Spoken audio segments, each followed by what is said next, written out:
early witches were said to be people who called upon demons or the devil and made a pact with them in exchange for supernatural powers. Obviously, over the years the image of a witch has changed, but for today's video, let's look at some of these so-called evil witches. From witches that traded their soul in return for a better life, to others that used the devil for revenge. Let's talk about this and more only in today's video. Hey everyone, what's up and welcome back to Top 5. I'm your host Lindsay Ivan, and today we are looking at the top 5 scary witches that made a deal with the devil. If you like this video, then smash that like button. If you don't like this video, then still smash that like button. Obviously subscribe to our channel. Now we'll get on with the video. Starting off this countdown, we have the North Berwick witches. North Berwick is a small town in Scotland where some of the most brutal and horrific witch trials took place. It all started during the reign of King James VI. While on his way to get his new bride in 1589, he encountered a series of disastrous storms. In fact, the storms were so bad that he was forced to head back home. He immediately thought that the storms were the work of witches. It didn't help that back then a rumor had started that a witch had sailed out on the River Forth to conjure up some storms. So from then on, King James was dead set on finding these witches. In fact, 70 to 200 women were accused of being witches. Most of them were tortured and then executed. Now, apparently during these trials, he did come across a number of women that admitted to being witches. They claimed that they had all made deals with the devil and were now under his command. They also claimed that they would use one of the churches there to hold their covens. They even said that this was the place where they had summoned the devil himself. In fact, this church was located right on the seafront, so James was like, aha! The perfect place to conjure up storms. All of you are guilty. As a result, these witches were strangled and then burnt at the stake. In our fourth spot today, we have Sabrina Spellman. Although she's a fictional character, Sabrina still deserves a spot on today's list. Without too many spoilers, the show The Chilling Adventures of Sabrina is about Sabrina, a teenage witch who on her 16th birthday has to sign her name in the Book of the Beast. Upon doing so, she makes a deal with Satan. She basically gives herself to him in exchange for magical powers. At first, Sabrina refused to do so because she didn't want to give up her mortal life, but later on she was forced into doing it in order to stop a number of evil forces that were murdering many of the townsfolk. Once she signed the book, she is forced to do Satan's bidding. She has to basically bow down to him and do whatever he instructs her to do. In return, Sabrina's magic became even stronger. In fact, she became the 4th witch in all of history to summon demonic blue hellfire, which was then used in order to fight off the Greendale 13. And for her to do that as a relatively new witch is very impressive. Later on in the show, we also realize that Miss Wardwell is evil and is using Sabrina so she can become the Queen of Hell. Sabrina's destiny took a dark shift as soon as she made a deal with the Dark Lord. Although all the witches in the series have signed this book, the Dark Lord specifically needed Sabrina to sign it. Her destiny is far more different than the other witches in the show. Have you guys watched the show? Let me know in the comments below. Honestly, I did, but after season 2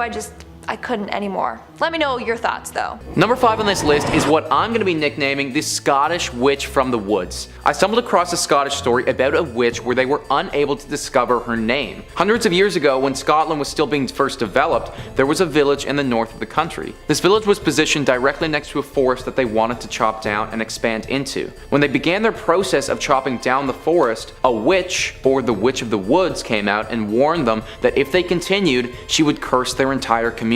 The women would become infertile, the crops would never grow, and people would go missing. Fearing for their safety, the group came to an agreement with this witch, where they were allowed to chop down a small section of the forest in exchange for leaving 1 sack every harvest of grain or produce by the edge of the forest. This agreement held true for quite a while until the community started to get less fearful and more greedy. They decided to go against this witch and chop down the rest of the forest without fear of consequence. When the witch came out of the forest again to address their betrayal, they refused to listen, and they hung her immediately. Right before she was executed though, she said that the new price was 3 bags of grain. This fell on deaf ears though, except for one fearful farmer that decided to heed the warning for a little while. The community went on thriving until once again that farmer's fear was replaced with greed. He stopped delivering the grain, and that very same day his youngest daughter went missing. The community looked everywhere, but nobody could find her until somebody checked the mill. Through the bricks and all over the walls,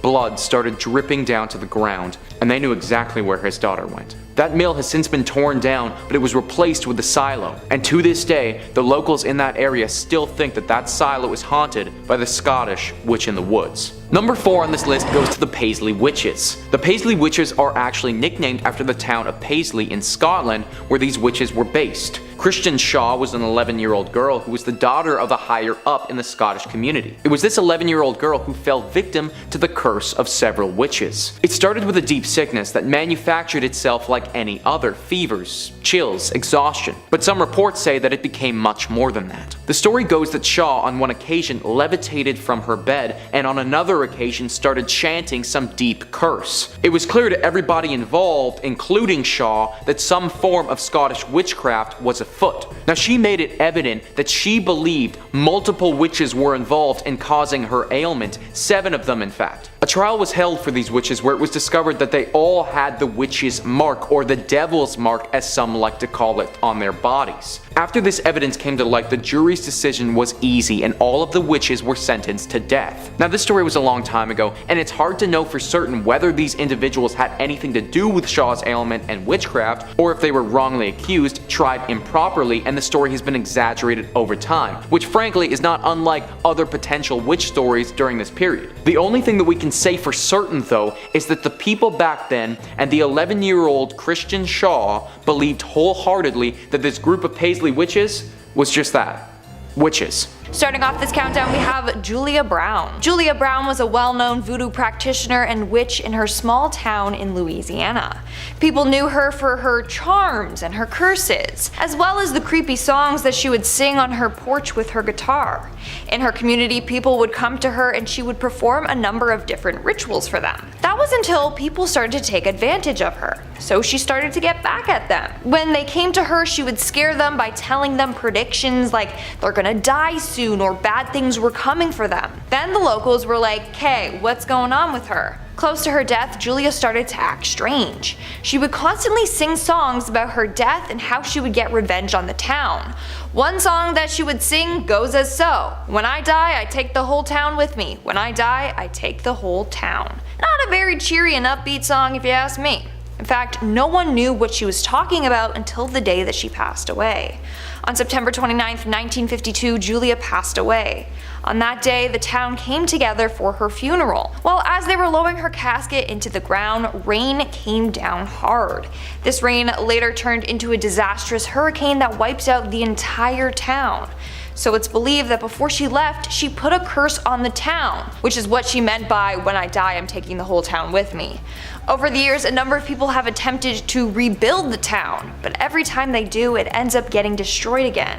Maybe her curse is real then. In our 4th spot today, we have Gerald Gardner. Gerald Gardner is often called the father of modern witchcraft, and that's due to the fact that he founded Wicca.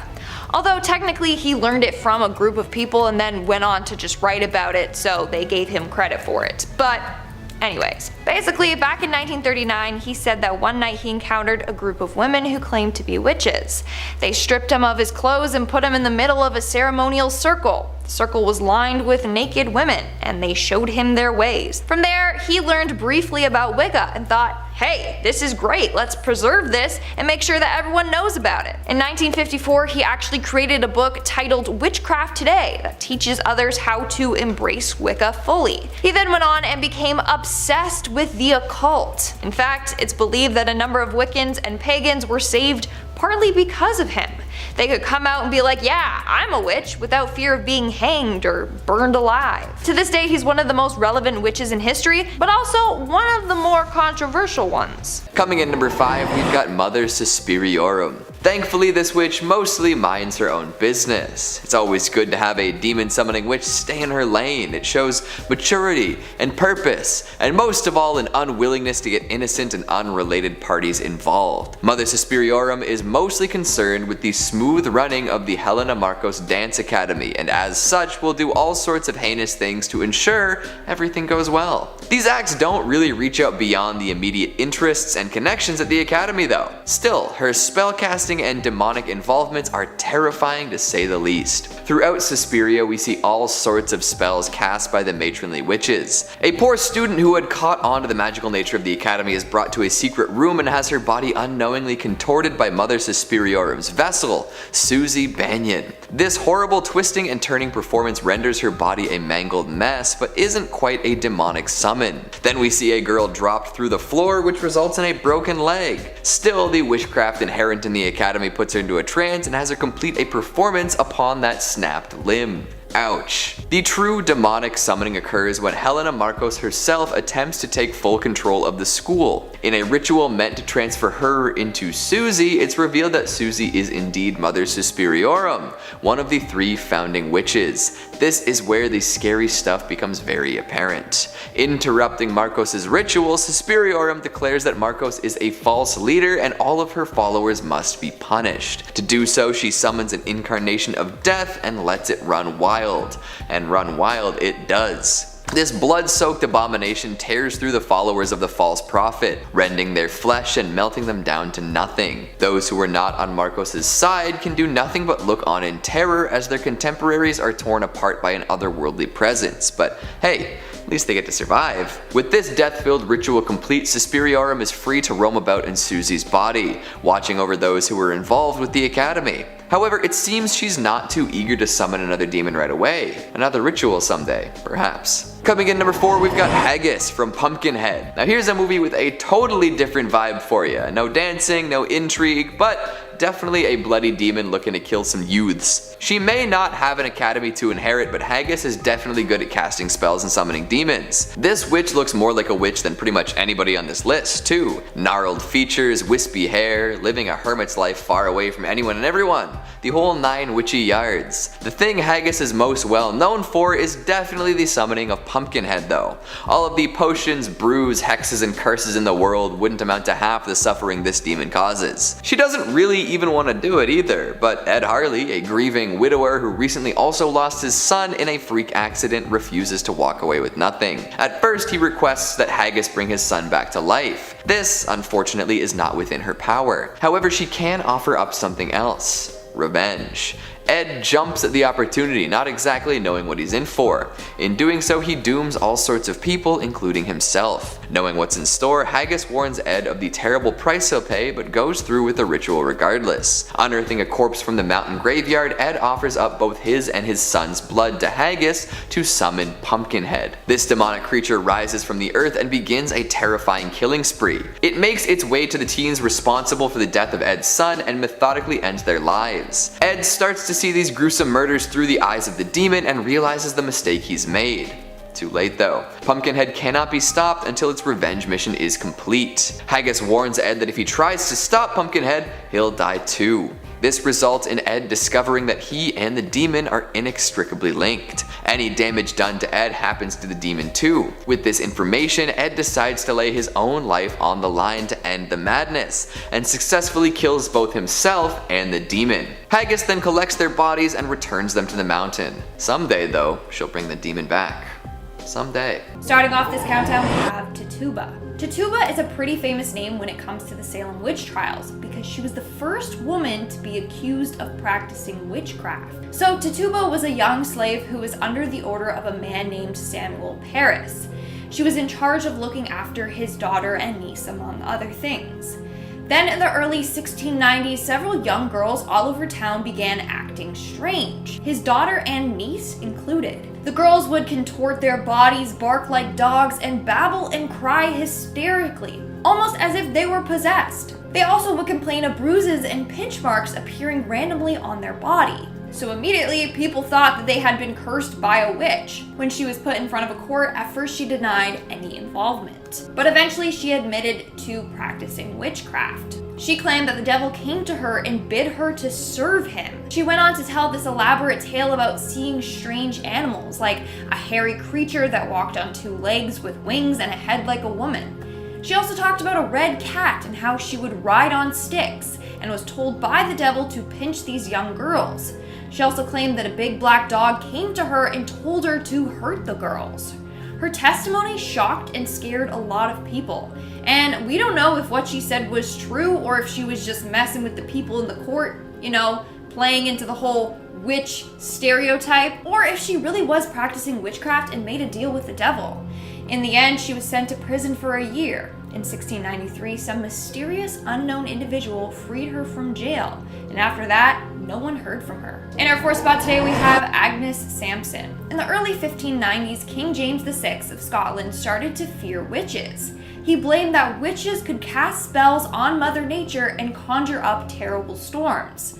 Well, as King James and his wife were sailing back to Scotland, they encountered two very dangerous storms.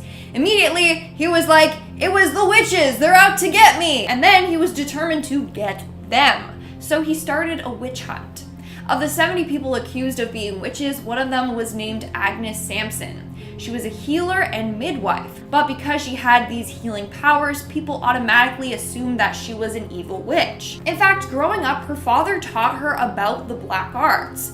She also apparently could give predictions. So yes, she was a witch, but she was not an evil one. Well, eventually she was accused by a woman named Gilles Duncan. Basically, under torture, she confessed to being a witch and then gave the names of other witches. That's when Samson's name was brought up. She was then tortured as well, and her body was shaved and revealed a witch's mark. In the end, under torture, she confessed to being allies with Satan and said that she conspired to kill the king. She was later burned to death. Now it's said that the ghost of Agnes haunts the Palace of Holy Roadhouse. A number of people have seen her roaming around naked after she was stripped and tortured. Starting off this countdown, we have Alice Goodridge. In 1597, Alice Goodridge was tried after it was discovered she had two small bloody holes on her stomach. It looked like she had cut the witch's mark out of her skin. They were described as great warts that appeared to have been sucked. They believed that the devil would create these marks on their body after sucking the witch's blood from them as a form of nourishment. Not only that, but Alice apparently had a mark behind her arm and a number of other marks towards the top of her shoulder. But Alice claimed that the wound on her stomach happened after she accidentally stabbed herself. So the officials got a doctor to look at her stomach wound to see if it was the witch's mark or an accidental stab wound. Well, the doctor said, and I quote, "was like to ha been so a long time, for it was not festered and seemed to be sucken." AKA, it was not a new wound like she claimed it was, and it appeared as if someone was sucking on the wound, AKA the devil or demons. So poor Alice was tried as a witch. Now, how was she accused in the first place? Well, according to some articles I read from the archives, a young boy named Thomas Darling came forward claiming that he had been bewitched by Alice. How darling, get it? He became super ill and would have weird fits. Also, according to the boy, Alice sent her familiar Minnie to torment him. So that's why Alice was questioned and strip searched for a witch's mark. When they found several all over her body, she was killed. And if you guys are liking this video so far, then make sure to give it a big thumbs up because it really helps us out. Moving on to number 4, we have Isabelle Adam. In 1707, during the witchcraft trials in Scotland, a woman named Isabelle Adams confessed that the devil had given her a mark. She claimed that in the fall she encountered a man with a hat wearing all black clothes. She engaged with the man and it turned out he was the devil and ended up kissing her. He then told her that in his service she could be as rich as she wanted to. So she decided to renounce her baptism and make a pact with the devil. Upon doing so, that's when she received the witch's mark or devil's mark. And surprisingly, after confessing this all, she wasn't even killed. She was actually freed, she just had to pay a fine. Taking up our number 2 spot, we've got Mother Suspiriorum from Suspiria, 2018. No hate to Helena Marcos, alright? She's a hugely horrifying witch in her own right. And in fact, if we were just to ignore the 2018 version and only analyze the original Argento edition, Marcos would have definitely made the list for sure. A rapidly deteriorating, power-hungry horror with a really great reveal is always a welcome addition to my spooky Rolodex. However, Mother Suspiriorum has to take the cake. Revealed in her true form at the end of the remake, Suspiriorum is the catalyst for one of the craziest scenes I've seen in years. The disemboweling of young dancers, exploding heads of false prophet worshippers, and the frantic, shivering dancing. All incredible and deeply disquieting stuff. Plus, the surprise reveal of who Suspiriorum's incarnate really is a great twist, and being able to summon death incarnate is a sweet piece of magic.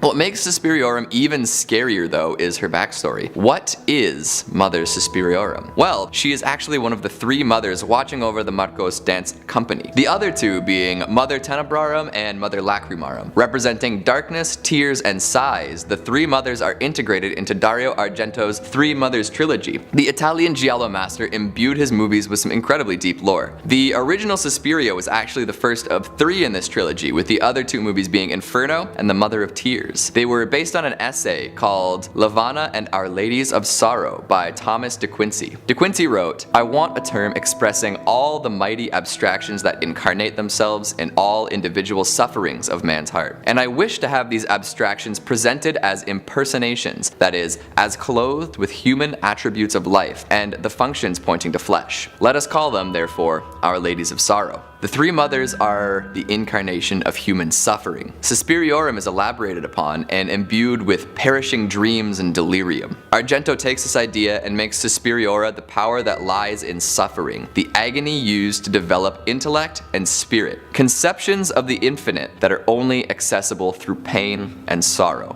So Mother Suspiriorum is the embodiment of suffering for growth, agony in exchange for greatness. Not everyone can handle that trade-off, and the weakest are culled. That's what I call a powerful witch. And finally, in our #1 spot, we've got the Blair Witch from the Blair Witch Project. So if you know anything about the Blair Witch Project, you know that it's somewhat based on real events, and it all happened in the 1700s and into the 1800s, I guess, which makes it all the more horrifying. So in 1785, Ellie Kedward was banished from Blair after being accused of witchcraft. She was hung from a tree with stones tied to her limbs, stretching and deforming her body. The villagers assumed she died from exposure, but when they went back to retrieve the body, it was nowhere to be found. Villagers and children started to disappear, and people fled Blair, never to utter the name Ellie Kedward again. There's even a book published in 1809 detailing these events called the Blair Witch Cult. So Ellie is assumed to have become the Blair Witch that haunts Black Hills to this day and is the main focus of the Blair Witch franchise. A horrific shape-shifting monster, she takes the forms of all sorts of nasty beasts to scare her victims. She's been seen as a floating humanoid, a naked old lady covered in thick black hair, and many other ghastly forms. It's actually been theorized that she has no real default form of her own, and is just a ghost that holds domain over the forest and all who enter. Is there anything left of Ellie Kedward inside?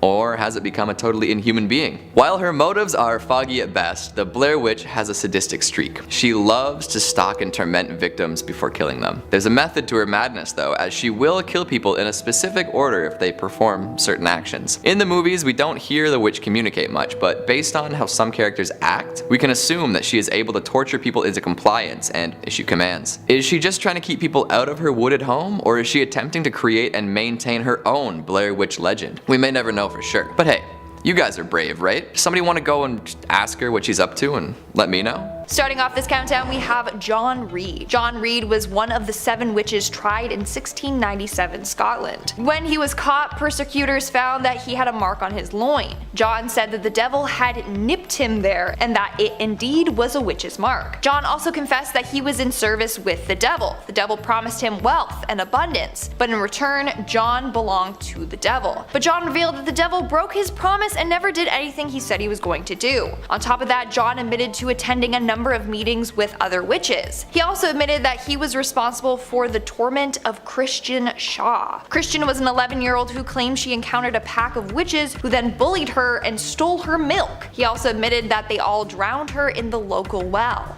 As a result of his confession, it was very clear that he was a witch and he was locked away in a cell. The next day though, he was found dead. He had hung himself in his cell with his own scarf. It was believed that this was the devil's work. The devil convinced him to take his own life because John exposed him. Within the following weeks, the other witches close to John took their own lives in their cell as well. Again, it's thought that the devil possessed them and killed them off one by one because he was pissed with them. In our 4th spot, we have Janet Howitt. Between 1661 to 1663, 44 people in Beaufort, Scotland were accused of witchcraft. 7 of those accused were executed. The fate of some of the others remain unclear. One of the main women was Helen Guthrie. She was not a nice lady at all. This woman murdered her own stepsister and the stepsister's children. But she was like, wait, I'll help you, and claimed that she was able to identify other witches just by looking at them. So she said she would help them in the witch hunt hunt if they went easy on her. She then went on to make up elaborate stories of witches meeting up at graves and eating the flesh of other humans, etc. The more she made up and pointed fingers,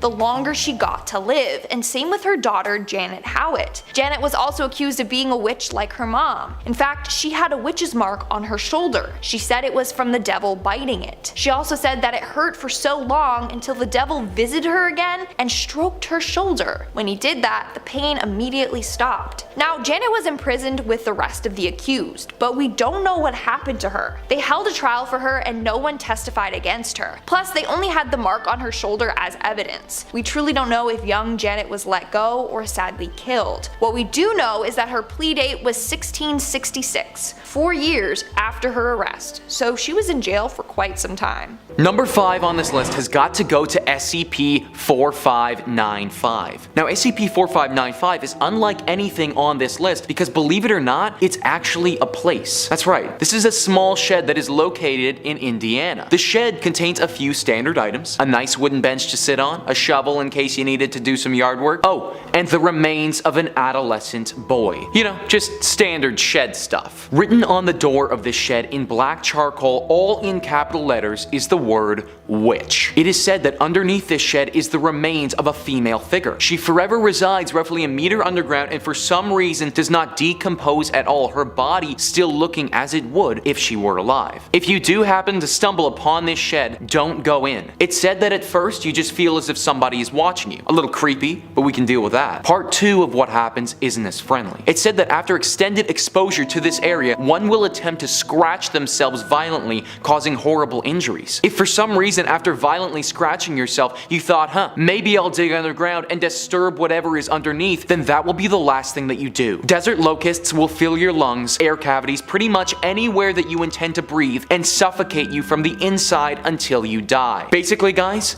if you ever see any weird looking sheds in Indiana, just walk in the other direction. Coming in at number 4, we have SCP-5351, or also known as the Witch of Words. This witch is especially scary because if you let your guard down for a second, it can strike. It's kept at Site 22, but there is no audio recording of SCP-5351, and no one is allowed to quote or repeat anything it says. This is because if they do, they could be killed. Although SCP-5351 might resemble a young Slavic woman, I want to warn you that there is nothing human about this creature. If anyone is to repeat anything that it says, whether that be in person or through text, SCP-5351 will immediately appear in front of that individual and kill them on the spot. Although the death might be swift, it is a brutal one. Reports say that the Witch of Words will maul her humans to death with her bare hands, showing inhuman levels of strength. For somebody whose brain likes to wander, speaking about myself here, people, having somebody who will literally kill you if you ever utter something that she has previously said is pretty scary. The one positive is that plants really like to grow around her and often grow in places that they normally wouldn't. If we could just cut the whole brutally killing people thing, I mean, she'd make a pretty good botanist. Kicking off our list today, we have Gyde Spandemager, one of the first women executed for sorcery in Denmark and in Scandinavia. In 1543, King Christian III of Denmark equipped a fleet of 40 ships to chase away an imperial Dutch fleet from the coast of Norway to the Netherlands.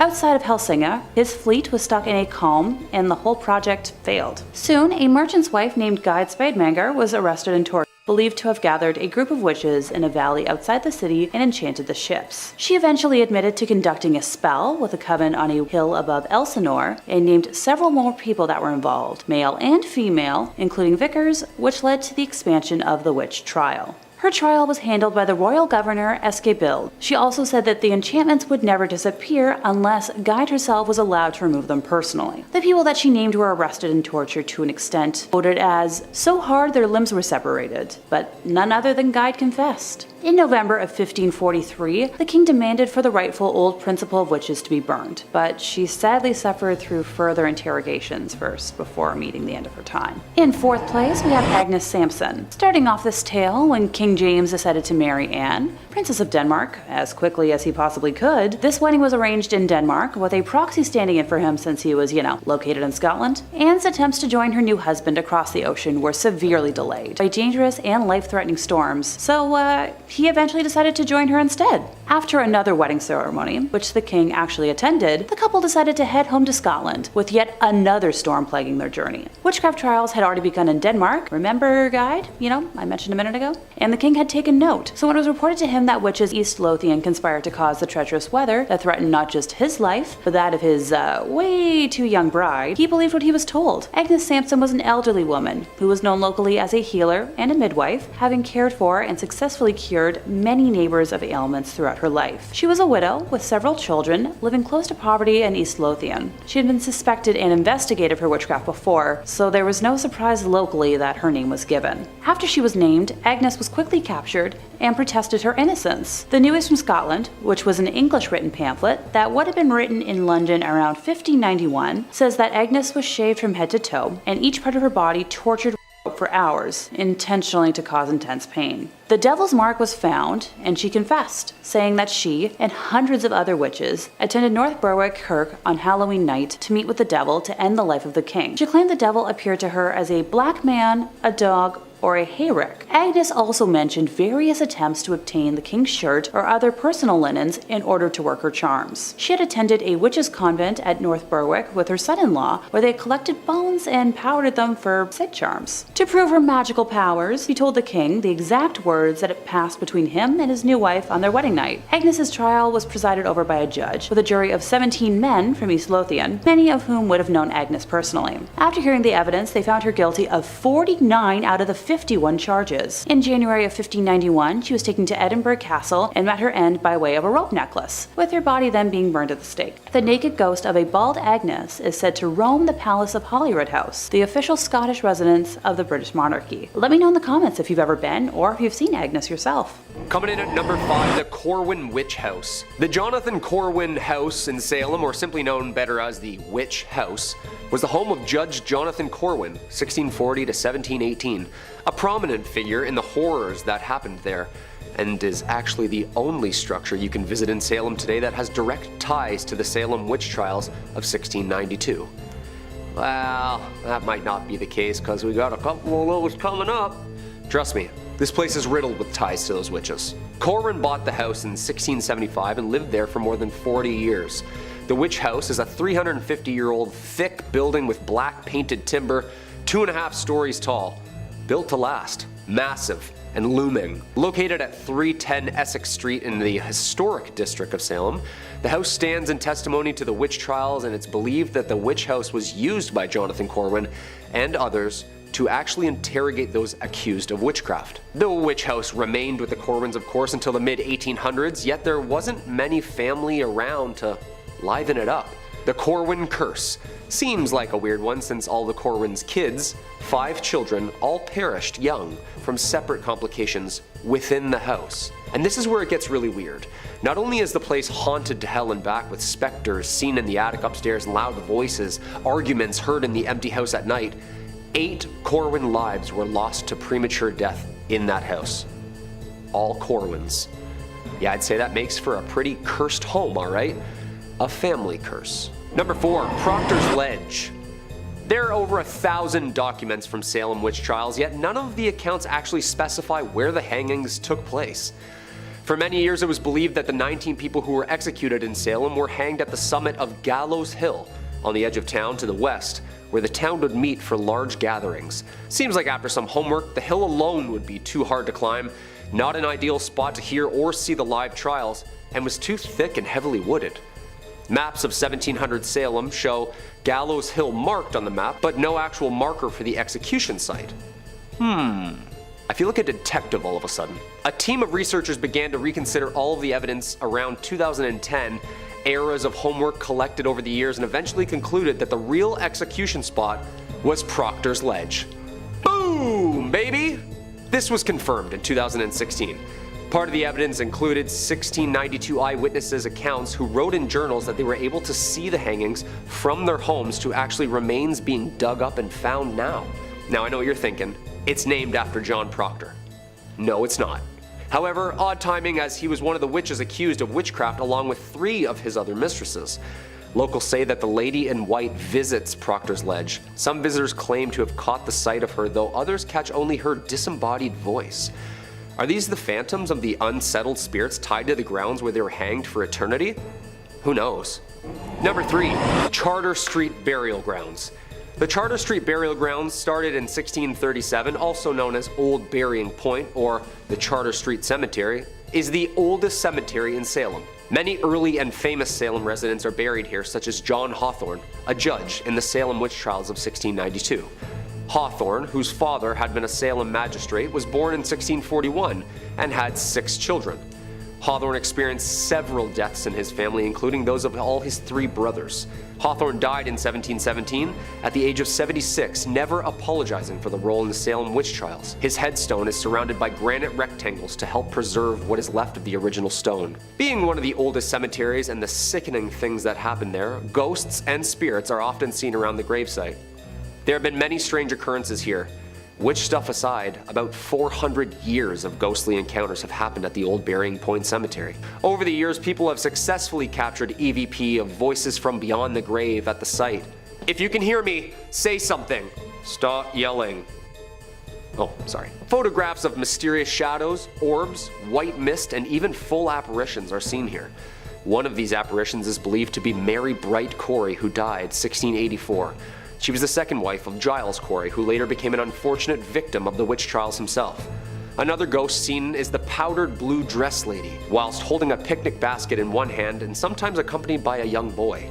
Normally, once the cameras come out, the lady in white transitions into numerous bright orbs or vanishes altogether.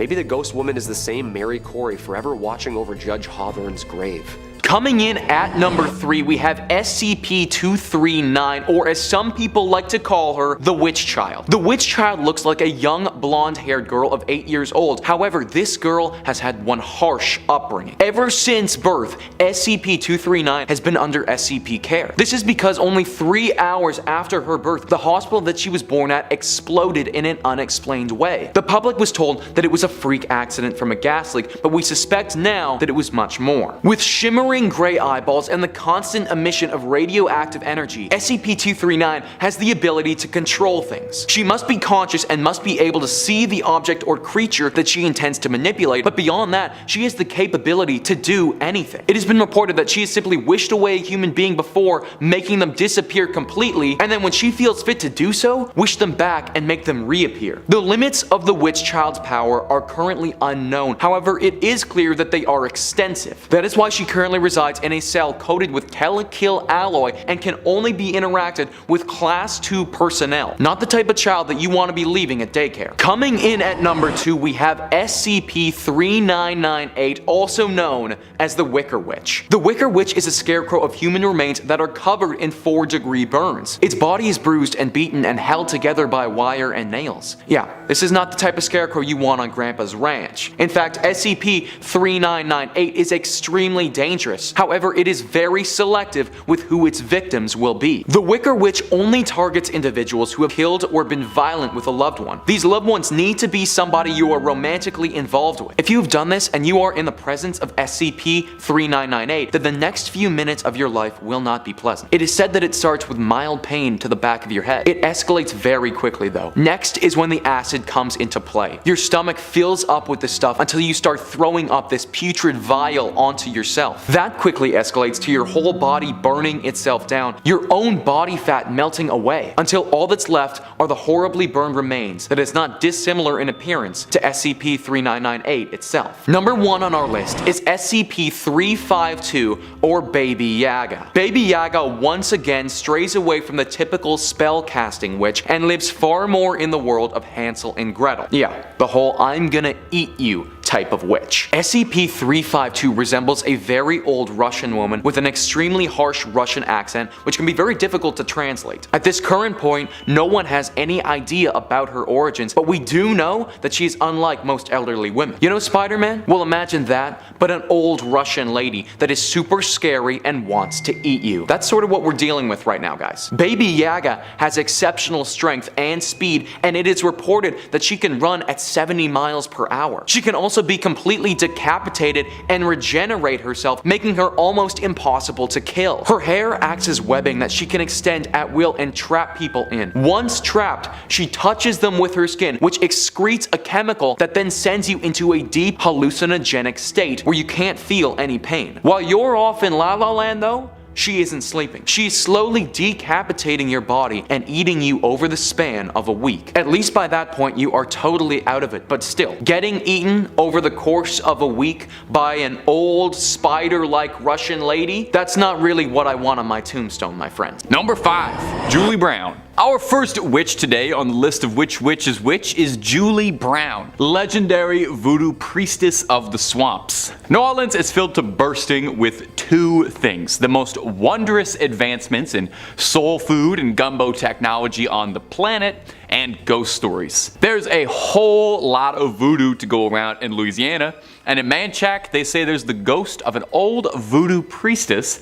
named Julie Brown. The story of Julie Brown is an unnerving one. I would certainly hope so, otherwise it wouldn't be on this list. She was said to be reclusive, would sit on the porch of her swamp shack and spend the day cackling, predicting the demise of nearby towns and its residents, singing twisted songs about her death and the apocalypse and the end of days. Despite the fact that she was a kooky old lady singing songs about the apocalypse on her front steps, locals actually feared her and treated her as an oracle and a prophet, and were very nervous of wronging her just in case she placed a hex on them, which, you know, is reasonable. You should always treat everyone you meet with kindness just in case they turn out to be a witch who can hex you. The prediction she's most known for, besides one bizarre correct prediction about the 1994 Super Bowl Cowboys at Bills game, was her threatening prediction in 1915, where Julie Brown would cackle over and over and over that she was going to die and take everyone with her. She chanted this again and again until her death. On her funeral, a hurricane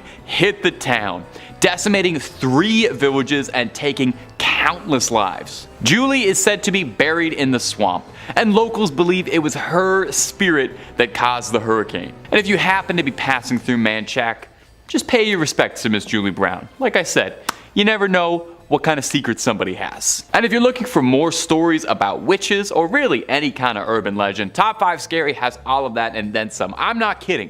If you can think it up, there's pretty good odds we've done 2 to 3 videos on it. We got something scary for everything under the sun and above it. So hit subscribe. Please make sure you hit that little bell so you don't miss a single scream, but do that after this video because I got 4 more witch stories coming up for you right now. And wouldn't you know it, the next one's about a bell. Number 4, the Bell Witch. In the 1800s, a farmer going by the name of John Bell moved his family to picturesque Adams, Tennessee, onto a beautiful 300-acre farm, little slice of American pie. Bell quickly became a figurehead of the community, respected by many, and became a local leader at the town church. For the Bell family, things were the brightest they've ever been. They were living the dream and ringing in good fortune. I was trying to make a Bell pun work there. There's probably a better one. Things wouldn't be good for long, and they'd find themselves in a nightmare shortly. By 1817, strange, inexplicable things started to occur all around the farmstead. John Bell found a strange animal on the farmstead, a mutant hybrid that resembled a grotesque mix between a dog and a rabbit. I know that sounds like it would be cute, but I think if you get the wrong parts of both, that's just going to turn out to be a very, very ugly animal. I think dog, rabbit ears, pretty cute. Maybe like dog, rabbit face, dog, rabbit body. I don't know. Mess. Anyway, it was a disgusting thing. The younger members of the Bell family would wake up covered in red scratches all over their bodies at all hours of the day. The family would hear faint whispering and singing that sounded like an old woman singing hymns. Most tragic is the Bells found a mysterious vial of liquid inside their home that no one could explain or understand. Nervous about what it was, the Bells offered the mystery liquid to their cat, which passed almost immediately.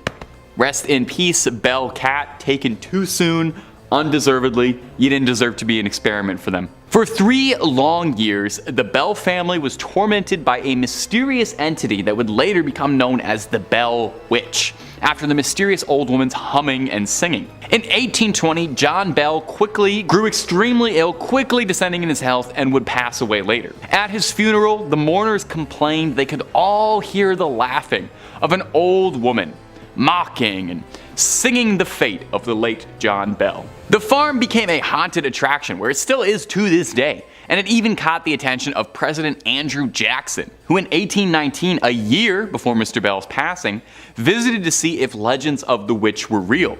Allegedly.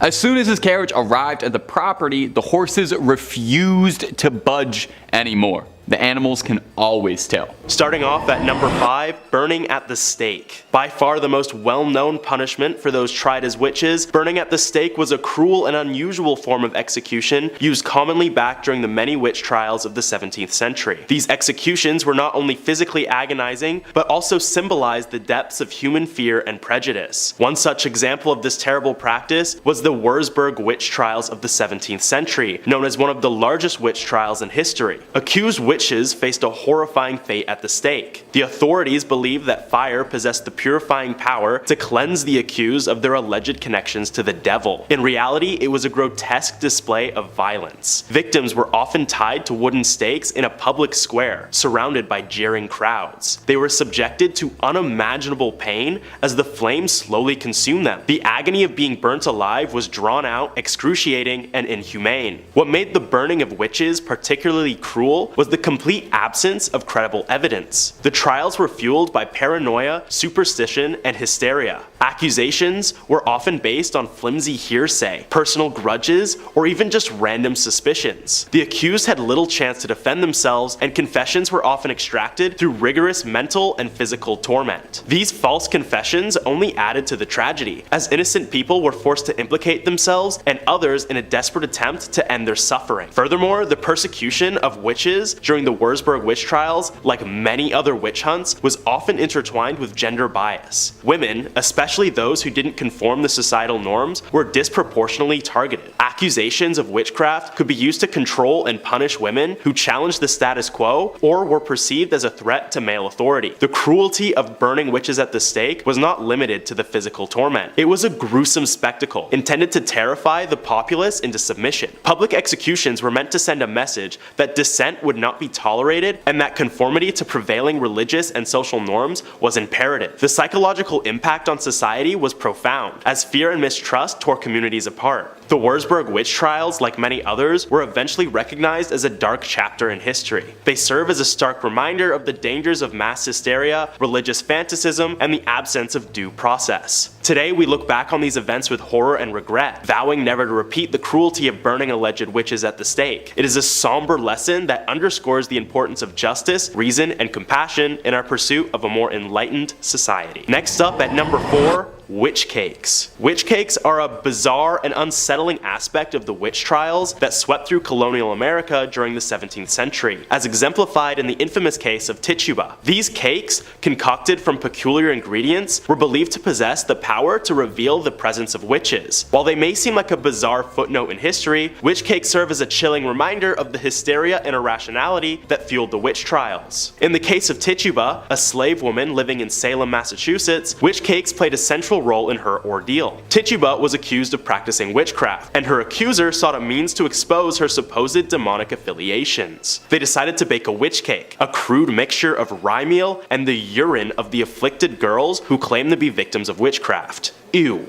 The logic behind these cakes was deeply flawed and rooted in superstition. It was believed that by feeding the cake to a dog, the dog would act as a conduit, causing the witch to experience pain and reveal their true nature. This bizarre form of witch detection demonstrates the length of which fear and paranoia can drive people to concoct irrational and cruel methods of persecution. Tituba was subjected to this ordeal, and when the dog exhibited unusual behavior, because it was eating urine, it was seen as evidence of her guilt. This marked the beginning of her traumatic journey through the Salem witch trials, which ultimately led to her confession under duress. The use of witch cakes underscores the hysteria and desperation that characterized the witch trials. Accusers and authorities were willing to resort to absurd and unscientific methods to justify their persecution of those they believed to be witches. These methods were not only illogical, but also cruel, as they subjected the accused to public humiliation, physical examinations, and often torment. Coming in number 3, we've got the Borrower Witch from Supernatural. There are plenty of demons and witches to choose from in this famous series, but the Borrower Witch seems to fit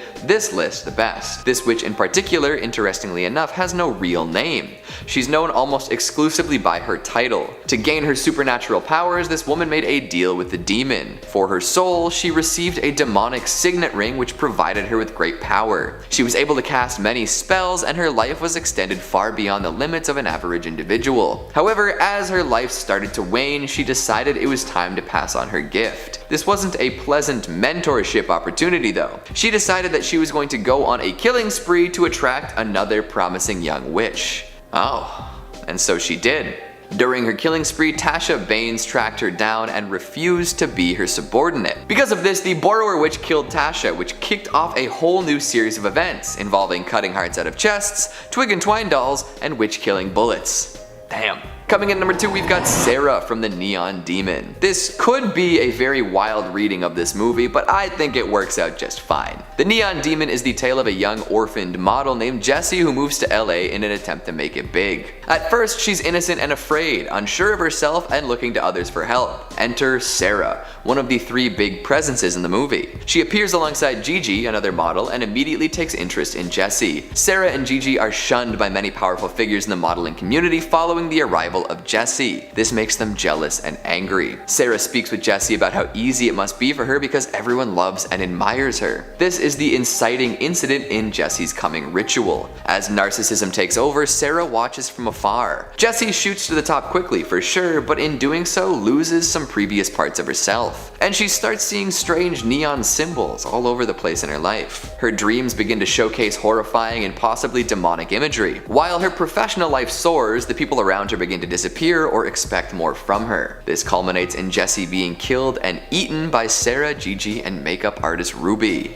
Okay. I see this as Sarah being a witch of sorts, looking for the flesh and blood of a younger, more desirable person to use as a potion of youth. She summons the titular demon to slowly eat away at Jessie's life until nothing but that beauty is left, and then consumes her in that concentrated state. Gigi can't handle the meal, but Sarah is ready to roll with this fountain of youth. She found her ticket and used some magical, demonic means to claim it. Or maybe I'm reading too far into it. Who knows? And finally at number 1, we've got Thomasin from The Witch. You might be thinking, isn't Thomasin the least scary witch in this movie? We see a seductive figure morph into a gnarled old crone who makes a young man vomit an entire apple and then eventually kills him. A baby is stolen and processed into flying ointment. How is the puritanical Thomasin, who decides to only join the coven at the very end of the movie, the scariest witch? Well, that's the thing. She was devout throughout the flick, asking for forgiveness from God, staying with her family even when accused of sin and treachery by her mother, the works. But even with all of that, she was unable to protect her family and ended up totally alone. Desperation takes over and she summons the devil himself through Black Phillip, the demon who tempted and methodically killed her entire family in myriad gruesome ways. She decides that she will give her soul to him forever to avoid dying in the wilderness. So while Thomasin herself might not be a scary witch, the things she had to go through only to end up making a deal with the devil are very scary. What a flick. Damn, I can't wait for Halloween. All this talk of witches and witchy movies has me all riled up. Demons too, of course. In 5th place, we have witch cakes to kick us off. Sadly, these aren't yummy Halloween cakes, a thought which makes me very hungry, but instead a bizarre form of counter magic, a supernatural dessert used to identify suspected evildoers. In cases of mysterious illness or possession, witch hunters would take a sample of the victim's urine, mix it with rye meal and ashes, and bake it into a cake. This stomach-turning concoction was then fed to a familiar or animal helper of the suspected witch in the hopes that the creature would fall under its spell and reveal the name of the guilty sorcerer. During the hysteria that preceded the Salem witch trials, Tituba famously helped prepare a witch cake to identify the person responsible for bewitching young Betty Paris and others. The brew failed to work, and Tituba's knowledge of spells and folk remedies was later used as evidence against her when she was accused of being a witch. Before I forget, another use for a witch cake came from burning the pastry in hopes that the scorching heat would transfer to the witch and force her to reveal herself. Whew. Anybody else starting to get warm? Oh great, just me. In 4th place, we have a Scold's Bridle, also known as a witch's bridle, a gossip's bridle, a Brink's bridle, or simply Brinks. This was an instrument of punishment as a form of public humiliation. This thing was an iron muzzle in an iron framework that enclosed the head. Some exceptions were masks that depicted suffering, but not pleasant either way. My brain just jumped to a similar modern device used for pleasure instead of pain, and no, I will not elaborate on that thought, but let's clarify. A bridle bit, or kerplate, around 5 centimeters by 2.5 centimeters in size, was slid into the mouth and pressed down on top of the tongue, often with a spike on the tongue as a compress. It functioned to silence the wearer from speaking entirely, and caused extreme pain and physiological trauma to scare and intimidate the wearer into submission. This prevented speaking and resulted in many unpleasant side effects for the wearer, including excessive salivation and fatigue in the mouth. Seeing as I've always been a chatty Cathy, I can totally see how I would have been sentenced to this, and my jaw hurts just thinking about it. The wearer was then led around the town by a leash, and for extra humiliation, a bell could also be attached to, draw in crowds. First recorded in Scotland in 1567, the pranks were also used in England and its colonies. The Kirk sessions in barony courts in Scotland inflicted the contraption mostly on female transgressors, and women considered to be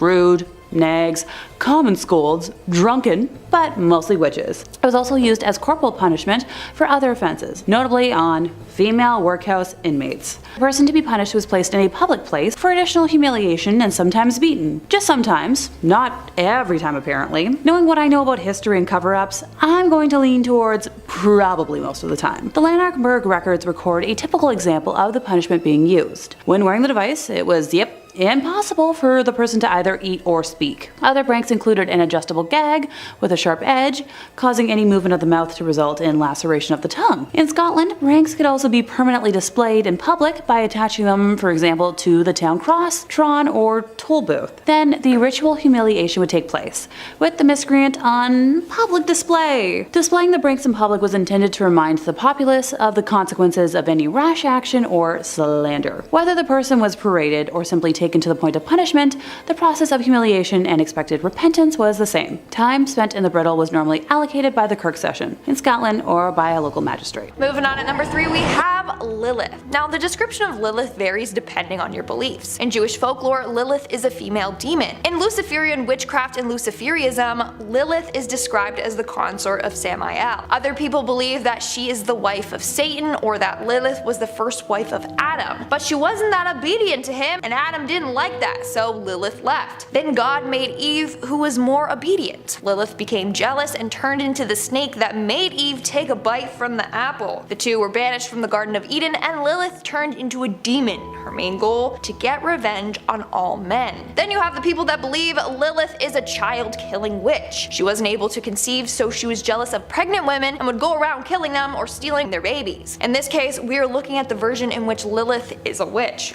obviously. In this case, Lilith is working alongside Satan to do his dark bidding for him. Their deal is that if she's with him, then she will work for him. But she's not always obedient. In fact, she has gotten frisky with other men. In the TV series Supernatural, Lilith is depicted as a white-eyed, powerful demon. She is said to be the first human that made a deal with Satan and promised to serve him. As a result, she became the first demon. In the chilling adventures of Sabrina, we end up finding out that one of the characters, Miss Wardwall, is actually Lilith. She is referred to as Satan's concubine and the mother of demons, and of course, she's a witch. In fact, she is said to be the first witch in existence. She made a deal with Satan, or the Dark Lord. According to her story, she was wandering the wasteland aimlessly when she encountered Lucifer, the fallen angel. She made a deal to heal the wounds caused by the loss of his wings, if he in return helped her. She then pledged allegiance to him and became his handmaiden. In the end, Lilith wants to become his queen, which is why she goes to the extreme lengths to do whatever he tells her to do. Moving on to number 2, we have Sarah Good. Now, if you have seen the Fear Street trilogy on Netflix, then chances are you might be a little familiar with this story. The movie was loosely based off of the real witch, Sarah Good, but in the movie they changed her name to Sarah Fear. So Sarah was one of the first 3 women that were accused of witchcraft. It was her, Sarah Osborne, and Tituba. These 2 other ladies were said to be real witches, and when they were accused, they brought forth Sarah Good's name, saying that she was a witch too. Little tattletalers. The townspeople were quick to believe this because Sarah never attended church. She lacked self-discipline and self-control, and she was 38, but apparently she looked like she was 70. That, combined with the other ladies' testimonies, had everyone against her. In fact, apparently when she was brought in front of the court, a number of witnesses began to twitch and rock back and forth and moan. So they were all like, damn, she's definitely a witch. Look at what she's doing to the people that accused her of being one. Not only that, but her own husband and daughter even admitted to Sarah being a witch as well. And then things kept getting worse and worse for her. At one point in her trial, one of the accusers started acting out and claimed that Sarah attacked her with a knife. In the end, of course, she was found guilty of witchcraft and was sentenced to death. But just before her death, she made a deal with the devil to curse a priest. She said, and I quote, "I am no more a witch than you are a wizard, and if you take my life, God will give you blood to drink."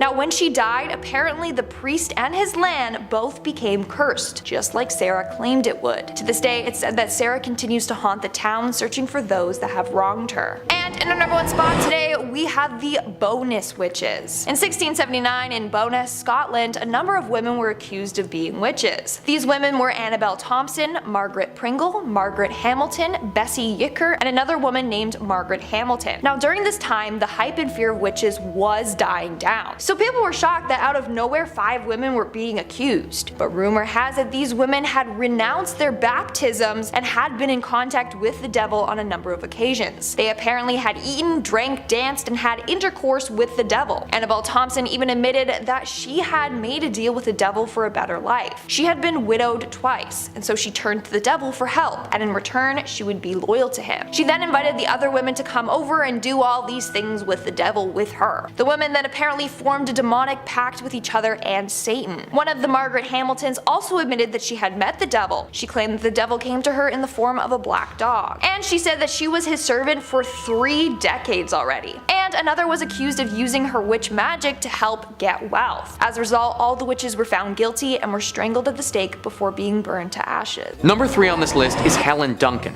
Helen Duncan was a Scottish witch who traveled throughout Europe and actually isn't that far removed from present day. She died in 1956 and is known by some to be the last Scottish witch. As a young girl, she was considered by most to be a normal, albeit outspoken and loud, growing child. It wasn't until midway through her life that she started seriously practicing witchcraft. Helen garnered a name for herself by regularly performing seances every evening and having the ability to communicate with the dead. During her nightly rituals, she would invite viewers to come and watch. These viewers had reported seeing the materialization of ghostly figures directly in front of their eyes when Helen entered her deep witchly trance. Helen was also capable of and would often excrete a strange looking ectoplasm from her mouth while she was doing this. And if this wasn't enough, Duncan could also see things that others couldn't. At one point, the ghost of a sailor appeared and talked about a very secretive incident that had happened in World War II that the public, or Helen Duncan, couldn't have possibly known about. After hearing this information, the authorities realized that they couldn't have Duncan revealing any important state secrets about the war and arrested her for witchcraft immediately. It was revealed during her trial that some of her witchy ways were not what people were led to believe though. Like her ectoplasm was simply the regurgitation of a cheesecloth made to look like some type of ghostly substance. Even though some of her abilities were proven to be fraudulent, it still doesn't explain how she was able to accurately predict or say the things that she couldn't have possibly known. Helen Duncan didn't use any of her abilities to harm anyone, but the capability to potentially talk to the dead, it's still very chilling. Number 2 on this list is Thomas Weir and his sister Griselle. What makes Thomas and his sister so scary is that nobody expected them to be involved in witchcraft at all. Up until the end of his life, Thomas was known by most to be a nice man of the community held in high esteem. However, nearing the end of his life, Thomas came clean about who he really was, telling the entire community during a religious service that he and his sister had been performing witchcraft for years, going into deep detail about how they had consistent communication with the devil and had devoted their entire lives to carrying out his bidding. This bidding manifested itself in many different ways, most of which involved causing harm to others, or in Thomas's case, getting it on with animals. Yeah. He was a weird dude. At first, the community barely believed him, but after the sister came out and corroborated his story in detail as well, they started piecing it together. Thomas was always walking around with a big black staff. The neighbors had reported hearing strange sounds in the evening coming from their home and weird lights going off. Suddenly the guy that everybody thought they knew as their nice friendly neighbor was somebody else entirely. Reports say that when he was burned at the stake, he took far longer to die than a human should. Also, his staff was burned with him, and it emitted an extremely strange sound and moved in unnatural directions when it was burning, as if it was being possessed by some force. I suppose that in the case of Thomas and Griselle, they had done such a good job at hiding their identities as witches and had been extremely methodical with their crimes, that before they died, they just had to let the world know just how evil they actually were. Number 1 on this list is Isabelle Gaudy. Isabelle was a Scottish witch from the 1600s, and frankly, she did everything. Through several confessions that she made on her own accord, without the pressure of torture or coercion from higher ups, Isabelle admitted to taking part in a wide array of witchcraft activities. She admitted that she had freely let the devil suck blood from her neck and that she had romantic relationships with the devil before. She admitted to taking the body out of child's graves and using it in a ritual to destroy people's crops. She said that she had made clay effigies or voodoo dolls of someone's children and used these to harm and even kill them. Isabelle was also part of a coven, a group of witches whose intentions were evil and had the ability to change their form into animals. She described in detail the brutal murders that she had committed for the devil and her fellow witches. She even offered up information about spells they had used to inflict illnesses on people, uttering some of them to the council she was confessing to. Now, it's unclear exactly why Isabelle decided to confess to these heinous crimes and oust herself as being a witch. She had to be aware that confessing to these crimes of this nature would surely mean her execution. It had been said, though, that she felt extreme guilt for her crimes, and that's why she decided to come forward and accept the consequences as they were. Regardless of what her intentions were, though, Isabelle Gaudy has to go down as one of the most dangerous known witches in Scottish history. In third place, we have a ducking chair, not to be confused with a cucking chair, which is a whole other concept, or the red hot stools women accused of having sexual acts with the devil would have to sit on. I sadly don't have enough information to unpack that stool, other than ouch! But let's get on with the ducking, shall we? The ducking stool was a strongly made wooden armchair, often made out of oak, in which the offender was seated, with an iron band being placed around them so that they would not fall out during their immersion. How thorough. The earliest record of the use of such is towards the beginning of the 17th century, with the term first being attested in English in 1597. It was used both in Europe and in the English colonies of North America. Usually the chair was fastened to a long wooden beam fixed as like a seesaw on the edge of a pond or river. And as much as I love and miss wooden playgrounds, I feel like this might not have been as fun. Sometimes the ducking stool was not a fixture, but was mounted on a pair of wooden wheels so that it could be wheeled through the streets, and at the river edge was hung by a chain from the end of a beam. In sentencing a woman, the magistrates ordered the number of duckings she should have, and as much as I've scoured the internet, I can't seem to find number data on this. If you have any ideas, please let me know in the comments. Another type of ducking stool was called a tumbrel, and was a chair on two wheels with two long shafts fixed to the axles. This was pushed into the pond, and then the shafts would be released, ergo tipping the chair up backwards. Sometimes the punishment proved fatal and the subject died. Once again, the sometimes should be taken with a pound of salt. In medieval times until the early 18th century, ducking was a way used to establish whether a suspect was a witch. The ducking stools were first used for this purpose, but ducking was later inflicted without the chair. In this instance, the subject's right thumb was bound to her left big toe, her left thumb to her right big toe, a rope was tied around the waist of the accused, and she was thrown into a river or a deep pond. If she floated, it was deemed that she was in league with the devil, rejecting the baptismal water. If she sank, she was cleared. Oh, and she'd be dead. Can't forget that part. Silly me. In second place, we have witch mark hunting and pricking. Witch hunters often had their suspects stripped and publicly examined for signs of an unsightly blemish that witches were said to receive upon making their pact with Satan. This devil's mark could supposedly change shape and color and was believed to be numb and insensitive to pain. Prosecutors might also search for the witch's teat, which was an extra nipple allegedly used to suckle the witch's helper animals. In both cases, it was really easy for even the most minor physical imperfections to be labeled as the work of the devil himself. Oh my, the horror. Moles, scars, birthmarks, sores, and tattoos could all qualify, so examiners rarely came up empty-handed. I'm trying to think of just how many birthmarks I have all over my body, so just add that to the tally of how I'm, a witch. Seriously, I feel the burning from the flames already. In the midst of witch hunts, desperate villagers would sometimes even burn or cut off any offending marks on their bodies, only to have their wounds labeled as proof of a covenant with the devil. So, damned if you do, damned if you don't. If I'm adding like scars to my blemish count, yeah, forget it. Okay, I think the temperature in here just went up another couple of degrees. Seriously.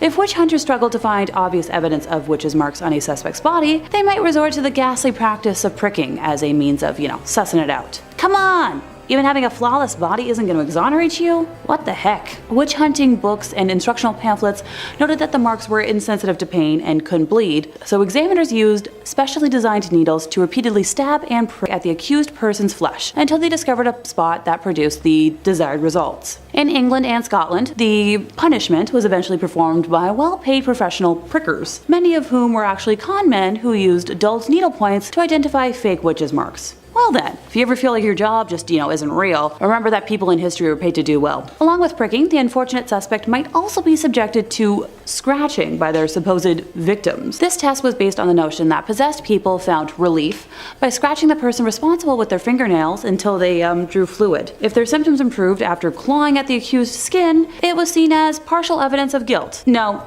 absolutely not. I can't see anyone being proven innocent whatsoever from this nonsense. Talk about a biased court. In first place, we have dismemberment and mutilation. This is where my own stomach gets all topsy-turvy, so fair warning, I can handle creepy stuff, no problem. But gore? There's a reason I haven't been able to bring myself to watch the Terrifier movies. So when witch hunters wanted to get answers back in the day, if I haven't made it clear enough by now, they didn't really care about being humane or, coercion, just being right. They would do whatever they deemed necessary to get a confession, leading many witches to confess just to make the pain stop and end their lives, well, humanely. Say goodbye to your fingernails, because that was practically just a footnote in what they were allowed to do. While Perkna Hosmann of Bavaria was led through multiple different stages of mutilation while being paraded to her execution. At the first stop, her left breast and right arm were branded with irons, then her right breast at the second stop, her left arm at the third, with her left hand being then branded at the fourth stop. Once they reached the place of execution, her right hand, with which she had made her oath as a midwife, was cut off before she was finally burned alive at the stake. Oh, her ashes were not allowed to remain on soil,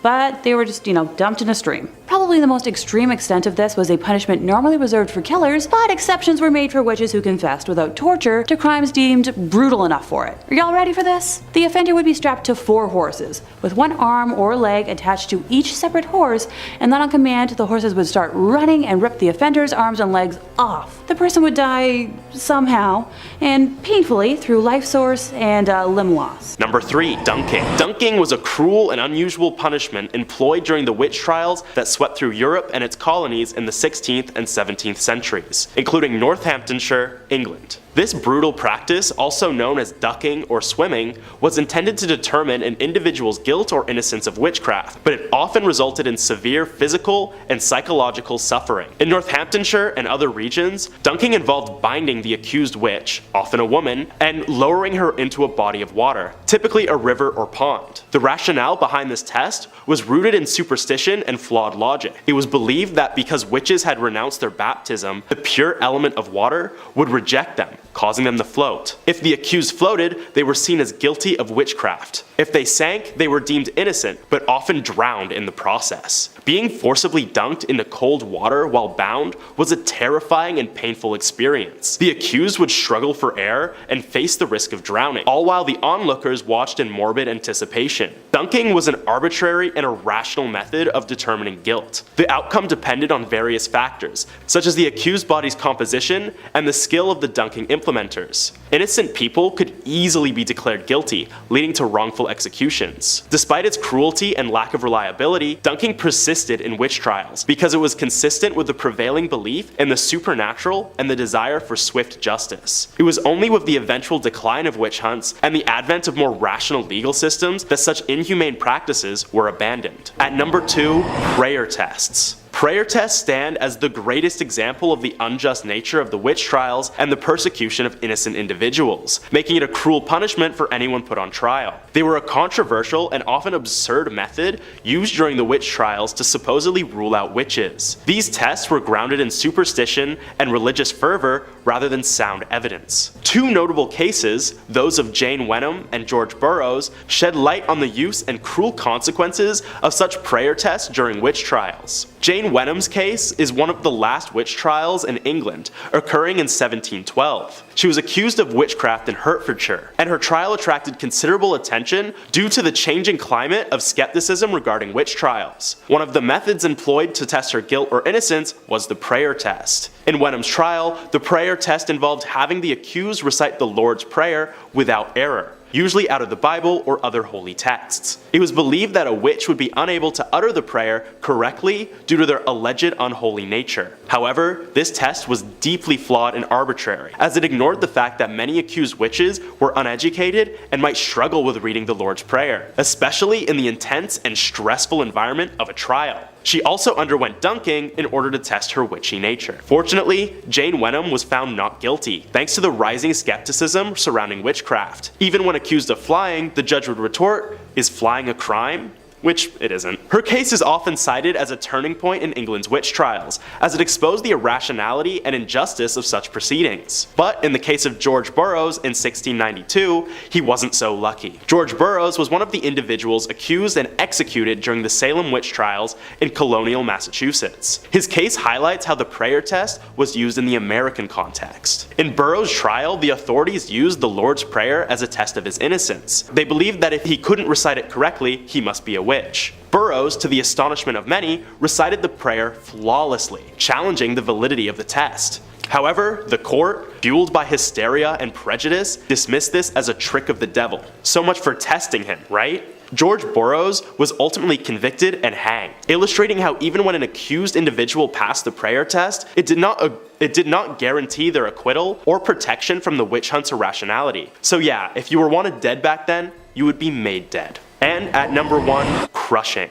In the annals of history, the Salem witch trials of 1692 stand as a stark testament to humanity's capacity for cruelty, particularly in the realm of legal punishment. Amid the hysteria that gripped colonial Massachusetts, a plethora of cruel and unusual methods were employed to elicit confessions from the accused witches. Among these harrowing practices, the use of pressing or crushing remains one of the most chilling. The process of pressing was as brutal as it was inhumane. The accused individual would be stripped of all dignity and laid down in a dark, dank cell. Heavy stones or wooden boards, laden with an unimaginable weight, would then be stacked upon their chest. The agony that followed was beyond words. As the relentless pressure bore down, every grasp for breath became a desperate struggle. The rationale behind this method was chillingly simplistic. Those who confessed to their alleged dealings with the devil could halt the pressing, while those who resisted would face an excruciating demise. The authorities, consumed by fear and paranoia,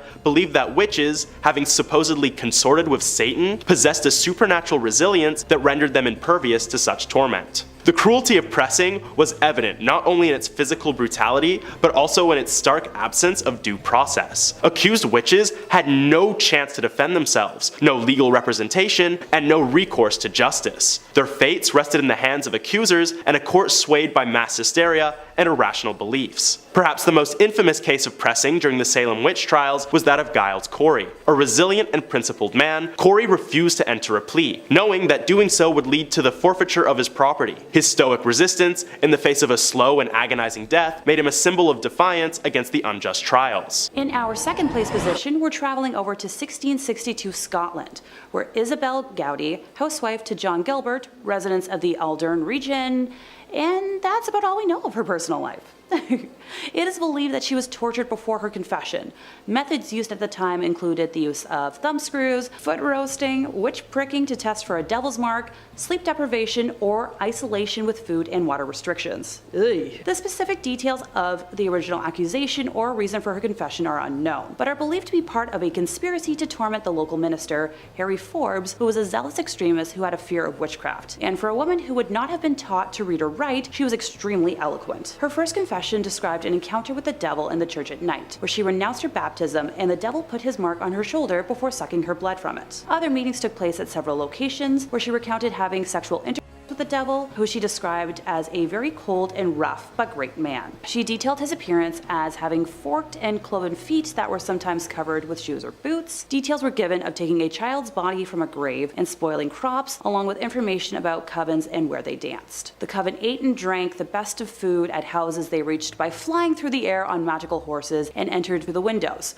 where they were entertained by the Queen of the Fairies in her home at Downey Hill, which was filled with water bowls that frightened Isabelle. She claimed to have made clay figures of the male offspring of the owner of her land to cause them suffering or death, and that she had assumed the form of a jackdaw bird with other members of the coven who had transformed into animals like cats and hares. Some parts of her testimony, such as her description of the king and queen of the fairies, has been cut short when the notaries have just noted, etc., because they were unable to keep pace with the volume of information being narrated to them. A little over 2 weeks later, on May 3rd, Isabelle's second confession was transcribed. She expanded on details about the coven by providing the nicknames of its members and as many of the spirits that waited on them as she could remember, including her own servant spirit, whom she called Red River, who dressed all in black. Claims included once again having the ability to transform into animals, with the individual chance used supplied. Over the duration of all of her confessions, a total of 27 benevolent or malevolent chants were given, more than in any other British witchcraft case. She testified that the devil handmade elf arrows that were then enhanced by small, roughly spoken elf boys. The devil allocated a number of arrows to each coven member with instructions that they were to be fired in his name. If the intended target,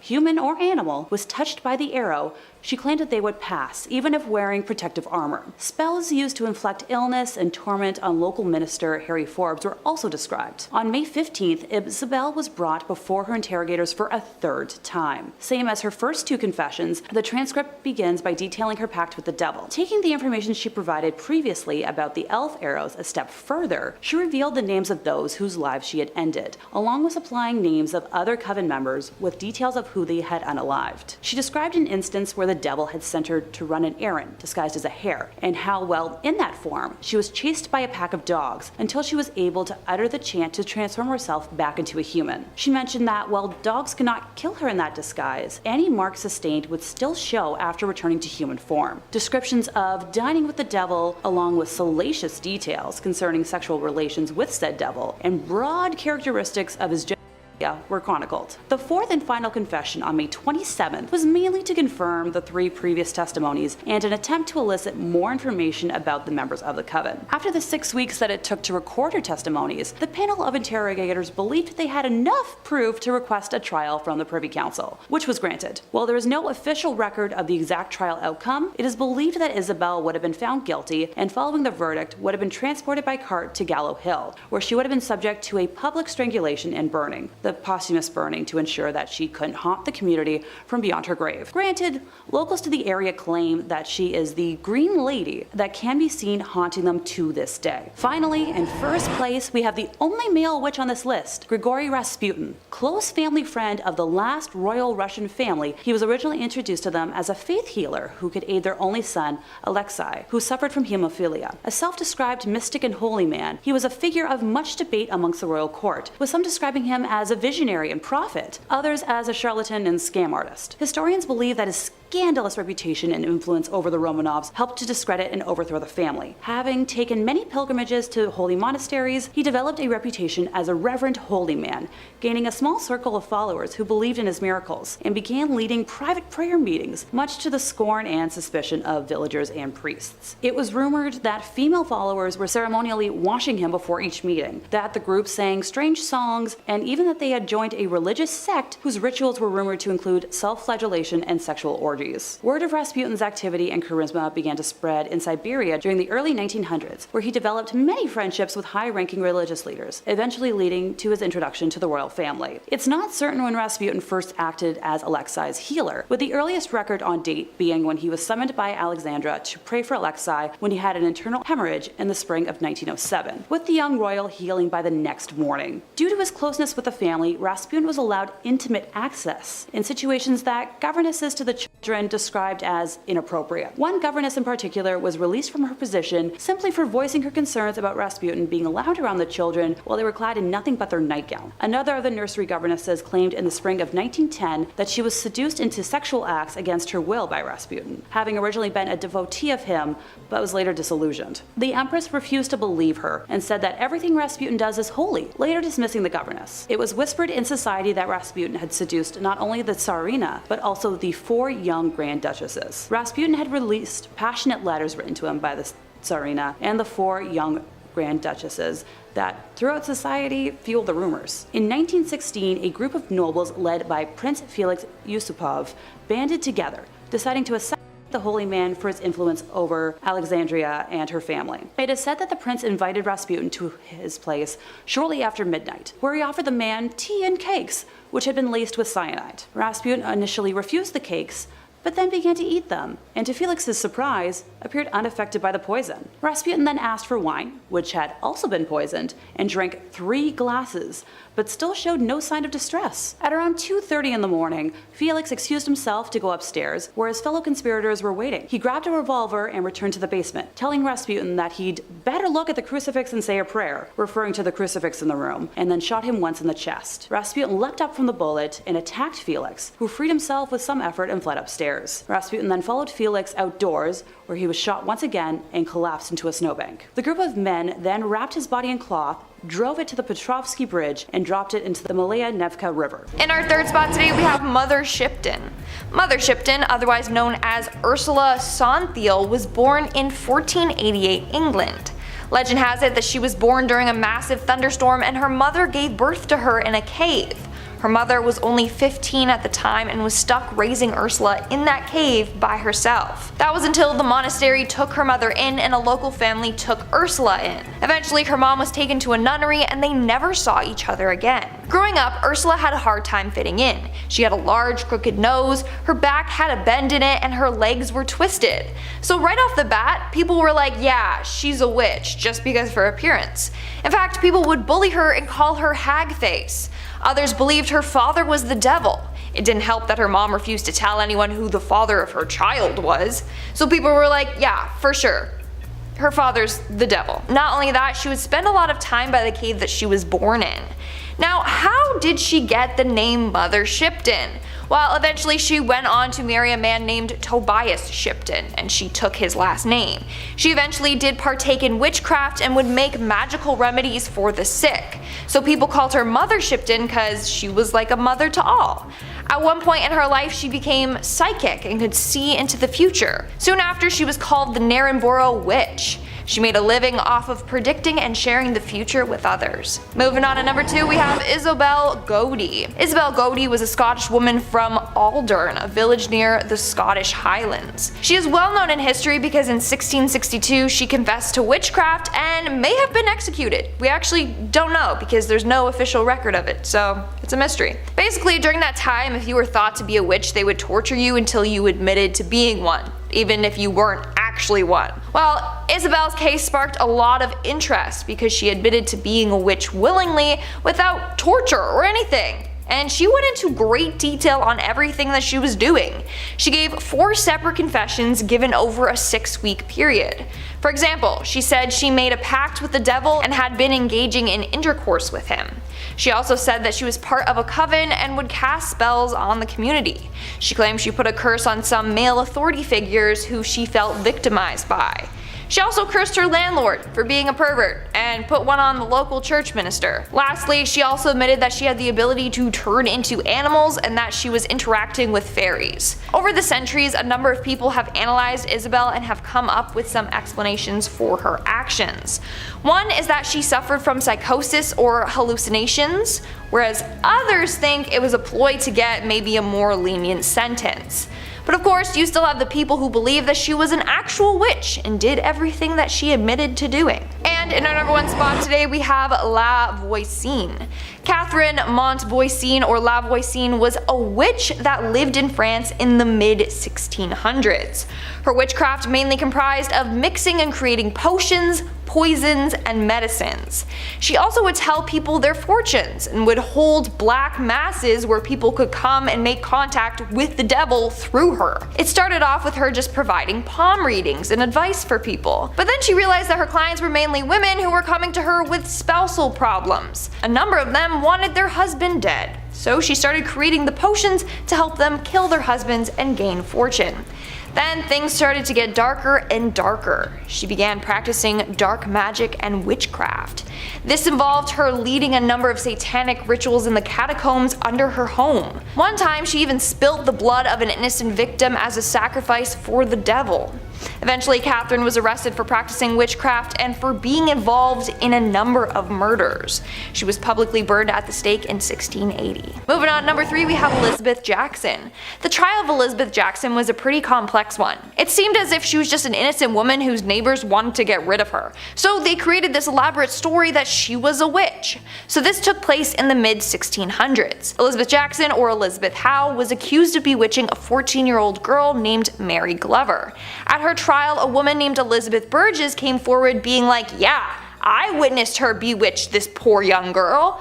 Then she also claimed that she was visited by Jackson herself. During the visit, she was eating prunes when she wasn't able to swallow them, and then she threw up. So she believed that this was the result of Jackson putting a spell on her. She then went on saying that every time Jackson visited her, bad things would happen. One time she even claimed that Jackson put a spell on her. She said, and I quote, that she might cast up her heart, guts and all, adding, "Thou shortly shall have in thee an evil spirit too." The following night, Burgess claimed she was visited by a vision in the shape of a fox. The night after, she had a vision of like a scary shadow man. The third night, she was visited by another vision, just like Jackson promised in her curse. Then another child, Hannah Trumbull, started having weird fits and became ill. She claimed it felt like she was being pricked by pins and said it was the work of Elizabeth Jackson. A priest was eventually called to help Hannah, and while he was there, Hannah screamed out saying that Elizabeth was in the same room as them too, and that she was going in and out of the oven. No clue what that means, but everyone was like, so she's guilty, she's a witch. So there was a lot of evidence built up against Elizabeth. During her trial, she was searched and they apparently found marks all over her body.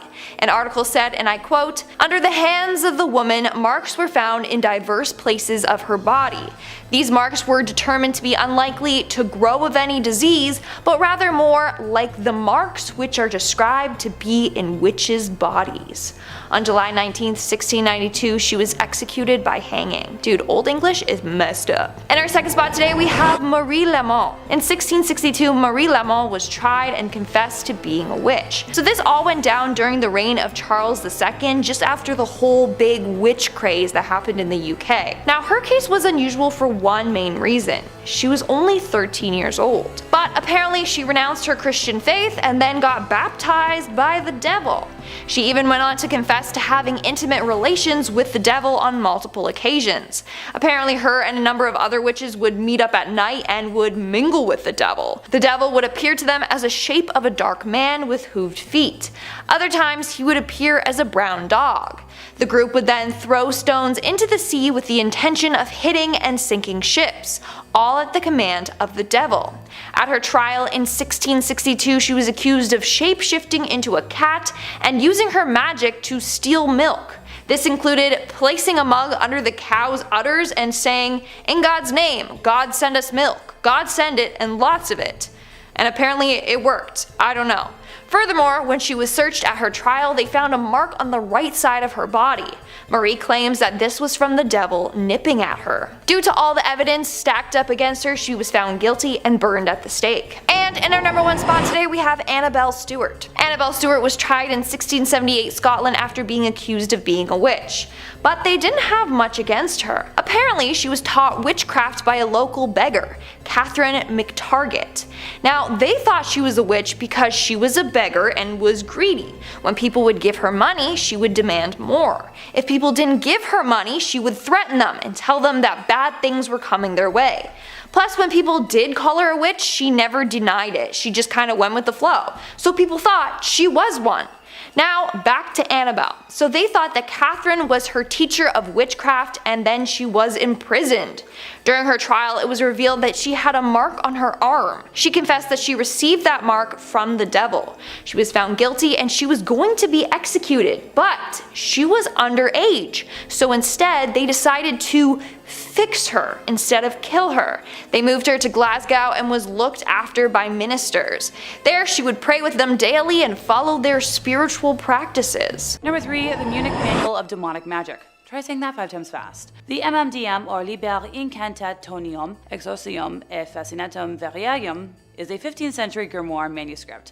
The text, composed in Latin, is largely concerned with demonology and necromancy. Richard Kiekeffer edited the text of the manuscript in 1998 under the title Forbidden Rites, a Necromancer's Manual of the 15th Century. Portions of the text in English translation are presented in Forbidden Rites as well, embedded with the author's essays and explanations on the Munich Manual in specific and grimoires in general. The Russian translation of this Latin grimoire was published in 2019, while the first English translation was published in only 2023. There was only one known surviving manuscript of the original Munich Manual, which is almost complete, except for the first 2 folios that describe the beginning of the first ritual. The rest of the grimoire contains complete instructions for the invocation of demons such as Satan, Lilith, Astaroth, and Samael, as well as the supposed attainment of favors and supernatural powers from them. Some of the spells allow for obtaining the love of a woman, achieving invisibility, acquiring wealth and treasures, or gaining knowledge. The text is accompanied by over 40 illustrations of magic circles and symbols to be used in the rituals. Page 130 to 133 of the text include a list of 11 demons, similar to the one from the Ars Goetia. Since there are only 11, I guess I could list them all off. So Count/Duke Barbarous,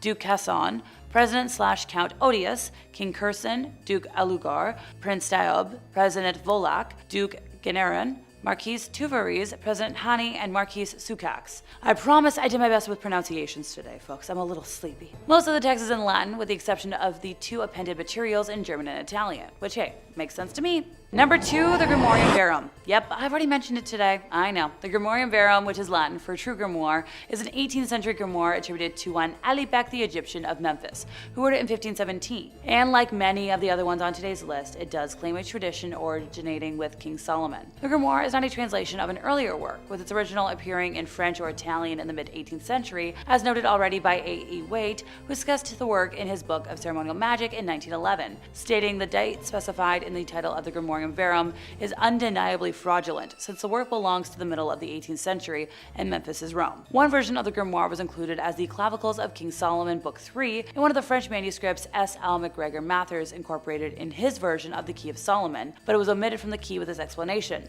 At the end, there are some short extracts from the Grimorium Verum with the seals of evil spirits, which, as they do not belong to the Key of Solomon proper, I have not given. For evident classification of the key is in 2 books and no more. Now, Idris Shah also published some of it in The Secret Lore of Magic, Book of the Sorcerers, in 1957. Alrighty, time to break down all 4 books. So book 1 is described as concerning the characters of demons, particularly the superior spirits of Lucifer, Beelzebub, Astaroth, while also including the many inferior spirits below them and their invoking sigils. Who wants to hear about what all the lesser spirits can do? So Claunek has the power to bring money to those who make a pact with them. Musisin has power over important people and politicians. Fremos has power over women. Klepoth can help you experience all sorts of dreams and visions. Kill can manifest dramatic situations and changes. Mersild has dominion over long and short distance travel.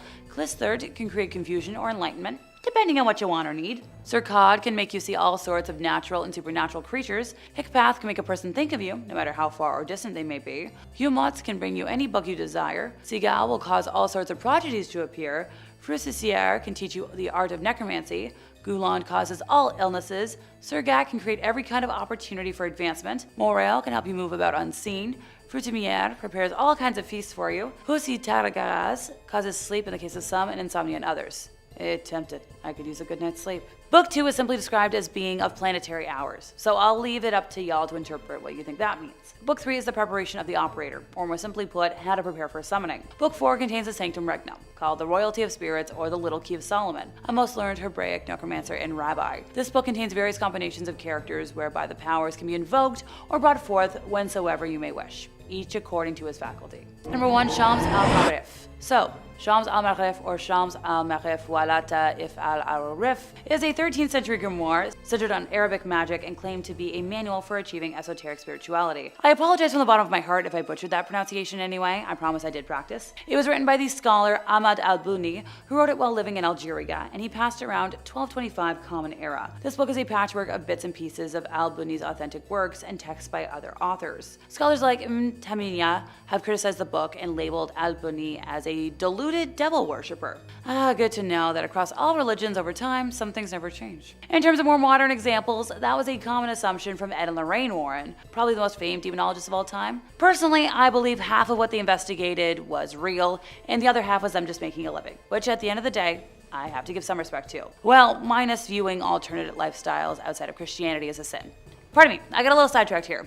In contemporary form, the book consists of 2 volumes, the Shams al-Ma'arif al-Kubra and the Shams al-Ma'arif al-Sughra, with the former being the larger of the 2. The first few chapters introduce the reader to magic squares, and the combination of numbers in the alphabet that are believed to bring magical effect, which the author claims is the only way to communicate with jinn, angels, and spirits. The table of contents that were introduced in the later printed editions of the work contain a list of unnumbered chapters, which stretch to a number of 40. However, prior to the printing press and, various other standardizations, there were 3 independent volumes that circulated, each one differing in length. While being popular, it also carries a notorious reputation for being suppressed and banned from much of Islamic history, ergo how it found its way to our list today. However, it continues to persist in being read and studied up to the present day, despite its questionable veracity and negative implications. Some Sufi orders, such as the Things I Cannot Say order, have recognized its legitimacy and use as a compendium for the occult and hold it in high regard. Another title by the same author, the title having been translated to The Source of the Essentials of Wisdom, is considered its companion text. In terms of translations, although a formal translation into English hasn't happened yet, there have been numerous renditions of a few of the more popular rituals found within the main treatise, as well as those that lie in its accompanying text. Number 3, tunnels under the graveyard. Honest to goodness, the moment I heard about this as a possibility, my modern brain started to think about all the ways this could be convenient today. Also, being a Disney girl, my brain did jump to the utilidor system that runs under Disney World. Ooh, and the Toronto Path. Granted, I never really use it unless my dad's visiting and we're like walking around downtown, or if I'm trying to get to Union Station after a convention downtown. Pardon me, I know, off topic. So this legend claims that underneath the old Bearing Point Cemetery is a series of tunnels that used to be connected to the Salem harbor. Used for smuggling or simply unloading ships, these tunnels would flood with the high tide. When digging graves, workers would simply open up shafts to these tunnels, and as the priest would ask the mourners to look up to the heavens, they would unceremoniously dump the bodies down these shafts to be washed out to sea. It sounds a smidge morbid and hard to believe, but that's the joy of legends. But here's the thing, it actually has like the tiniest glimmer of truth, like the tiniest, most minuscule flicker. Smaller than Tinkerbell. Originally, the Salem harbor did come close to what is currently the cemetery, until sections of the city were filled in, and there are some tunnels underneath Salem. However, the rest is such complete and utter ridiculousness that historians are adamant it isn't true. But there's only one way to find out. Who wants to go on a road trip to Salem with me to go tunnel hunting? My car has room for plenty of people, trust me. Number 2, the bodies under the witch house. So remember when I mentioned Jonathan Corwin just a few moments ago? Yeah, that's about to come into play again. So when the Corwin house, aka Jonathan's house, was moved back in the 1940s to accommodate the widening of the street, underneath the original hearth were several bones. These were thought to be hidden bodies, and the town was in an uproar over the hidden corpses in the basement of the witch house. And if we're going off of information based on the legend, it would make sense with the whole secret dungeon of George's. This legend actually has the most historical fact behind it, as there was indeed a newspaper article about bones found under the witch house, along with a shocking headline and gruesome photo to accompany it. Sadly, or well, I guess not sadly for humans, just sadly for the purpose of sensationalism, the reality behind that headline is a little more mundane. It was common at the time of building said house, around the 1640s, to bury meat or bones underneath the cooking hearth in order to promote plentiful food for its inhabitants. Even if this wasn't the case, since I know we all like to poke holes into thin theories, the odds of charred bones from various meals over the past 300 years finding their way into the ashes and under added bricks isn't really unlikely. And regardless of their origin, the bones discovered were decidedly not human. Apparently a whole boatload of tests were done. So sadly, unlike the Disney urban legend where we found out that there really are human boats on the Pirates of the Caribbean ride, this one might be bunk. As a side note to this entry, there are no official cases of witchcraft trial victims being brought to the Corwin house for examination. While Corwin may have heard original accusations in his parlor, the odds of him being willing to bring an accused witch into his home, with his family and descendants, are astronomically against it. Dang it all though, I like when my theories are right. Number 1, the Seven Gables Secret Stairs. The House of the Seven Gables, which is also known as the Turner House or Turner Ingersoll Mansion, is a 1668 colonial mansion in Salem, Massachusetts, named for its gables. It was made famous by Nathaniel Hawthorne's 1851 novel, The House of the Seven Gables, and is now a non-profit museum. The earliest section of the House of the Seven Gables was built in 1668 for Captain John Turner and remained in his family for 3 generations, descending from John Turner II to John Turner III. You get the idea. Facing south towards Salem Harbor, it was originally a 2-room, 2.5-story house with a projecting front porch and a massive central chimney, but nowadays that portion forms the middle of the house. 4 windows of the original ground room floor, which became a dining room, remain in the house's side wall, and a few years after the original build, a kitchen lean-to and a new north kitchen L to the rear of the house were added. By 1676, Captain Turner had added a spacious front extension with its own chimney, containing a parlor on the ground floor with a large bedchamber above it. Ceilings in this new wing are higher than the very low ceilings in older parts of the house, and it featured double basement windows and an overhang with carved pendants. It was all capped with a 3-gabled garret. In the first half of the 18th century, John Turner II remodeled the house in the New Georgian style, adding wood paneling and sash windows. These alterations are preserved as very early examples of Georgian decor. The House of the Seven Gables is one of the oldest surviving timber-framed mansion houses in continental North America, with 17 rooms and over 8,000 square feet, including its large cellars. So for as long as people have been giving and taking tours of the House of the Seven Gables, the story has gone that the secret staircase of the house was used for just about everything, from smuggling freed slaves through the Underground Railroad to hiding secret lovers for midnight trysts. Sadly, it's just a set of servant stairs. So back when servants were in common usage, these stairs and passages were just as common, since it was considered unseemly for the servants to be in public view. They were meant to be invisible, spiriting into rooms to make them tidy without anybody noticing them. Ergo, hidden stairs and passageways were built to make it easy for them to access areas without meeting the gentry in the main halls and stairs. They're pretty common in older grand places. Locations like Casa Loma jump to mind for me, since they have one behind like a fireplace or something, if my memory's correct. Apparently in recent years there has been some debate over whether the staircase would have been part of the original or later period structure, as it was part of a rebuild by a famous colonial revivalist architect by the name of Joseph Chandler at the direction of Caroline Emerton in 1909. It absolutely fits with the design of servant stairs though that are seen in many similar structures. And gosh dang, here I was hoping for another home on the same level of spooky as the Winchester Mystery House over in California. Now that's a home with the most random additions with no meaning, all meant to hopefully appease spirits. In at number 2 we have Moll Dyer. Moll Dyer has a bit of a tragic backstory, but her legend still runs strong in the community in which she lived. In 17th century Leonardtown, Maryland, Moll Dyer was an old woman who was accused of witchcraft and ultimately suffered a fate similar to those of the Salem witch trials. Although historical records have yet to prove her existence, there were several Dyers in the area at the time, so it's possible that Moll was simply a nickname. And despite this, there's a street, a stream, and a large rock named after this alleged witch. Legend goes that Moll Dyer was an old hag who lived a semi-isolated life on the edge of town. The townspeople feared her, and the ambiguity of her origin sparked a flurry of rumors. Some believed that she had killed her husband and was on the run, and others believed she was driven out of her previous hometown. There was speculation that she was a healer, and after a series of misfortunes plagued the town, Moll Dyer was blamed and labelled as a witch. On a freezing winter night, the townspeople gathered outside of her home with torches and pitchforks in tow, setting fire to the ramshackle home. Moll Dyer narrowly escaped the angry mob and took off deeper into the woods. Several days later, her body was discovered frozen solid on top of a large boulder, with one hand stretched out to the heavens as if cursing her tormentors.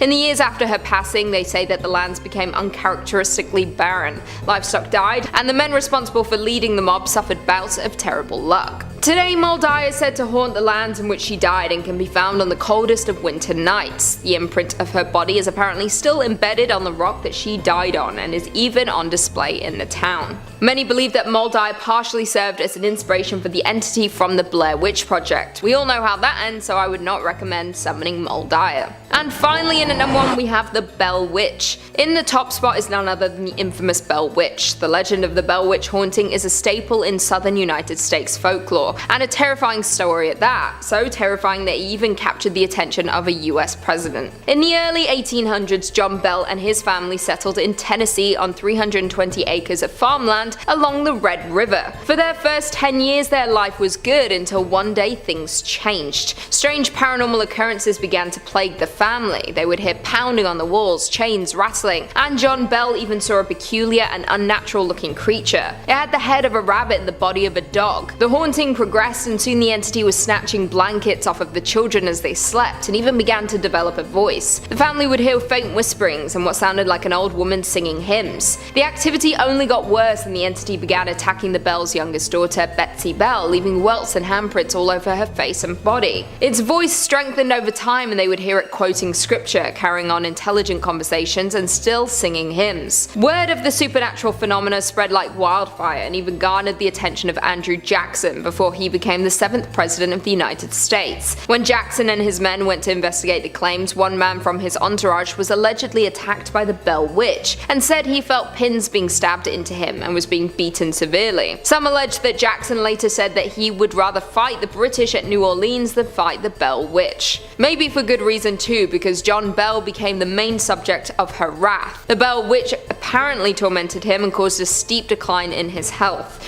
John Bell eventually died, and the witch took responsibility, claiming she had poisoned him. The Bell Witch is said to still haunt the property today, and is regarded as one of the most famous pieces of Southern lore.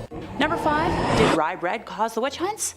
According to my research, this is apparently the most common bizarre myth in all of Salem. So ergot is a fungus blight that forms hallucinogenic, fun stuff in bread, causing its victims to appear bewitched when actually they're just higher than a kite. The victims of ergot might suffer paranoia and hallucinations, twitches and spasms, cardiovascular trouble, and stillborn stuff.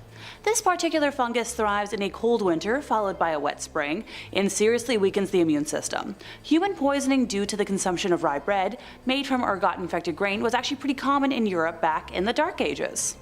The first mention of a plague of gangrenous ergotism in Europe comes from Germany back in 857, and following this, France and Scandinavia experienced similar outbreaks. England is notably absent from the historical regions affected by ergotism since its main source of food was wheat, which is resistant to ergot fungi. Back in 944, a massive outbreak of ergotism caused 40,000 deaths in the regions of Aquitaine, Limousin, Périgord, and Angoumois in France. The theory of ergot poisoning is that it grew on the rye that the colonists of Salem used to make their bread. The ergot would have had that LSD-like effect that caused the inhabitants to see and hear things that weren't there, thus causing the bizarre hallucinations, which caused over 250 people to be accused of witchcraft. The origins of this legend started in 1976 when Linda R. Caporio wrote a paper entitled Ergotism, the Satan Loosed in Salem. It was publicly dismissed by Stephen Nissenbaum, a historian and co-author of Salem Possessed, and over the years dozens of experts have weighed in and found the basis for this theory lacking in anything resembling convincing. For starters, at the time the custom was for all bread to be served toasted, as Puritans generally believed that untoasted bread caused stomach problems, which would have helped to kill off any ergot that survived baking. Also, one of the most common side effects besides hallucinations was gangrene and necrotism of the extremities. If this was happening during a time when every single instance of perceived witchcraft is being documented, and dozens of people were so affected by this, ergot poisoning that they were having hallucinations, someone would have documented that, the other symptoms were happening as well.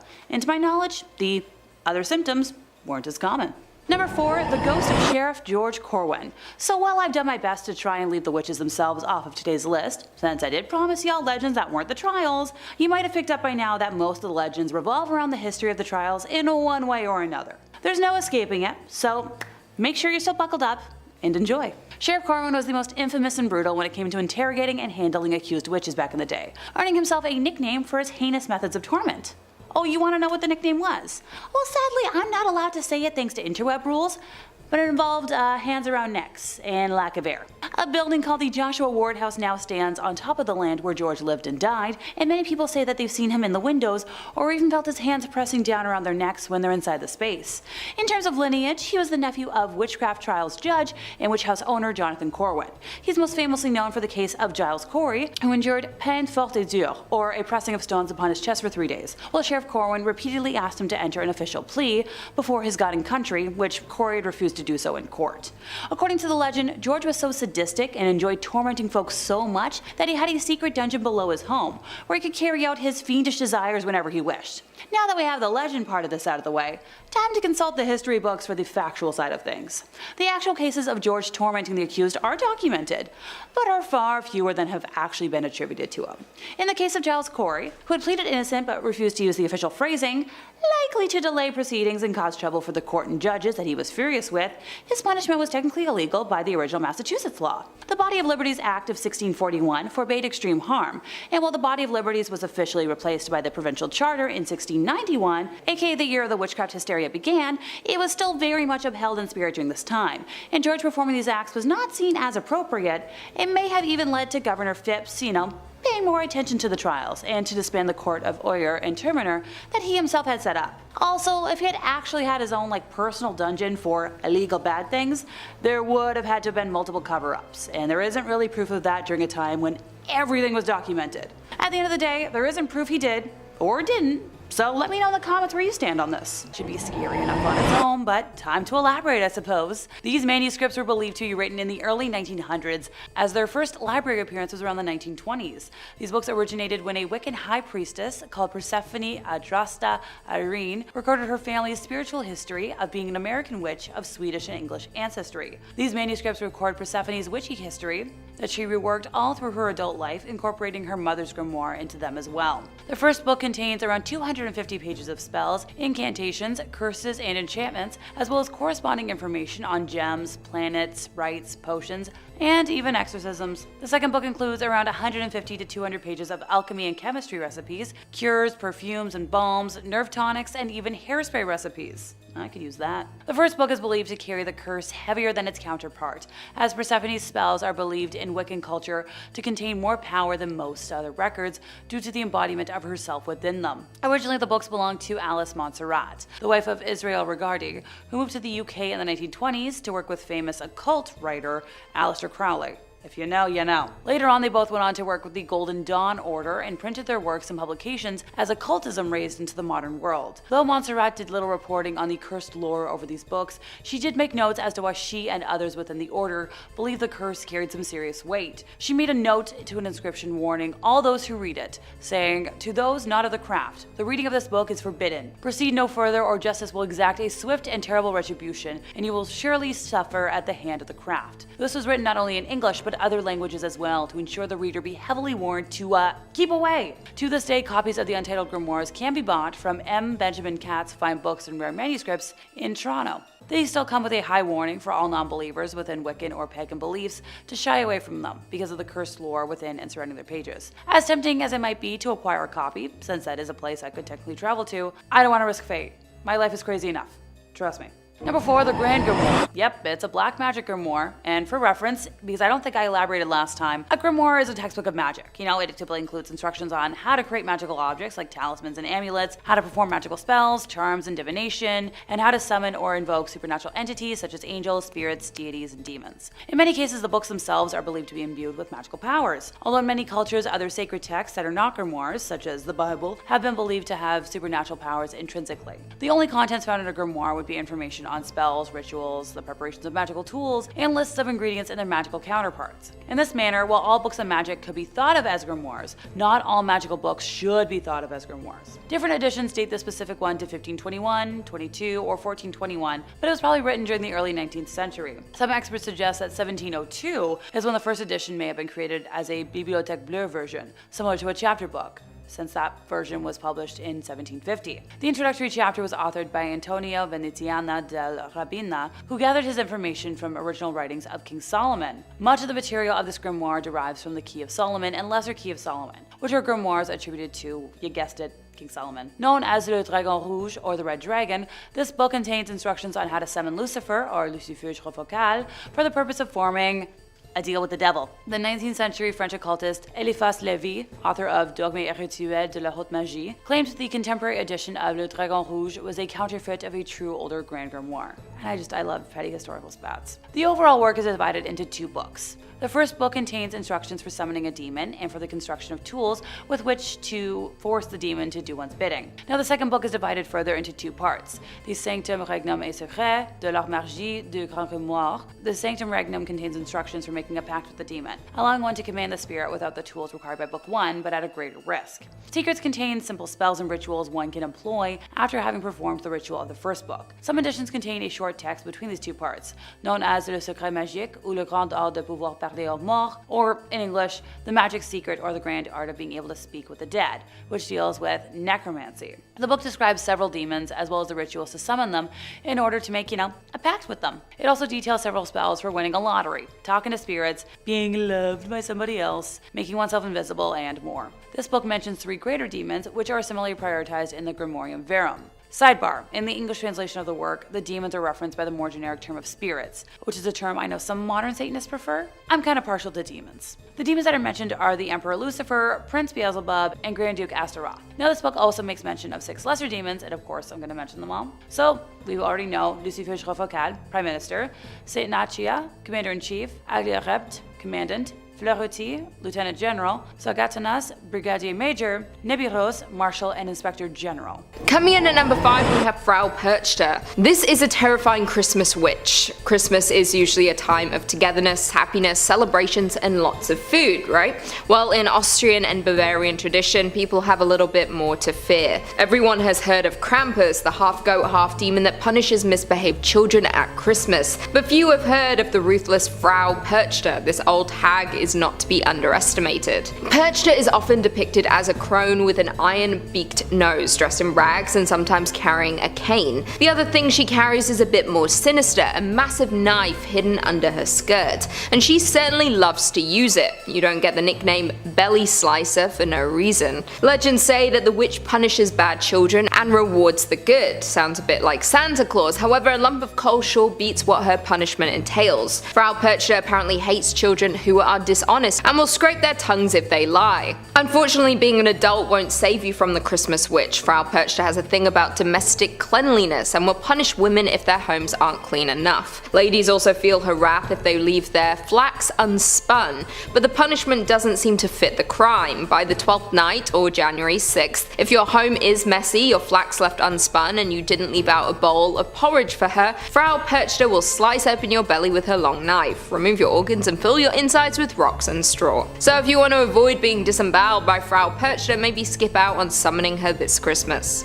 Coming in at number 4, we have Isabelle Gaudy. Isabelle Gaudy is a Scottish woman made famous for her extremely detailed confession of witchcraft in 1662. Unlike many other women at the time, she was not tortured for her testimony and willingly gave it on her own volition. Her confession apparently provides one of the more comprehensive looks into European witchcraft folklore at the end of the era of witch hunts. As a result, she was tried and allegedly executed. In her famous confessions that took place over several weeks, Isabelle Gaudy spoke about the time she encountered the devil, who she described as having cloven hoofed feet. She admitted to being in service to the devil, also claiming to have slept with him. Gaudy spoke in great detail about her coven's activities, like their abilities to shapeshift into animals. She detailed the different charms and chants she would use, and also said she was once entertained by the Queen of Fairies in her home. The details surrounding her execution are muddied at best. There's speculation that she was strangled and burned, while others say she was most likely beheaded. Coming in at number 3, we have Jenny Greenteeth. Straight from English folklore is Jenny Greenteeth, a bit of a party city looking witch if you ask me, but she's not someone to cross. This witch has a myriad of different names like Wicked Jenny or Jenny Greenteeth, but her MO is all the same.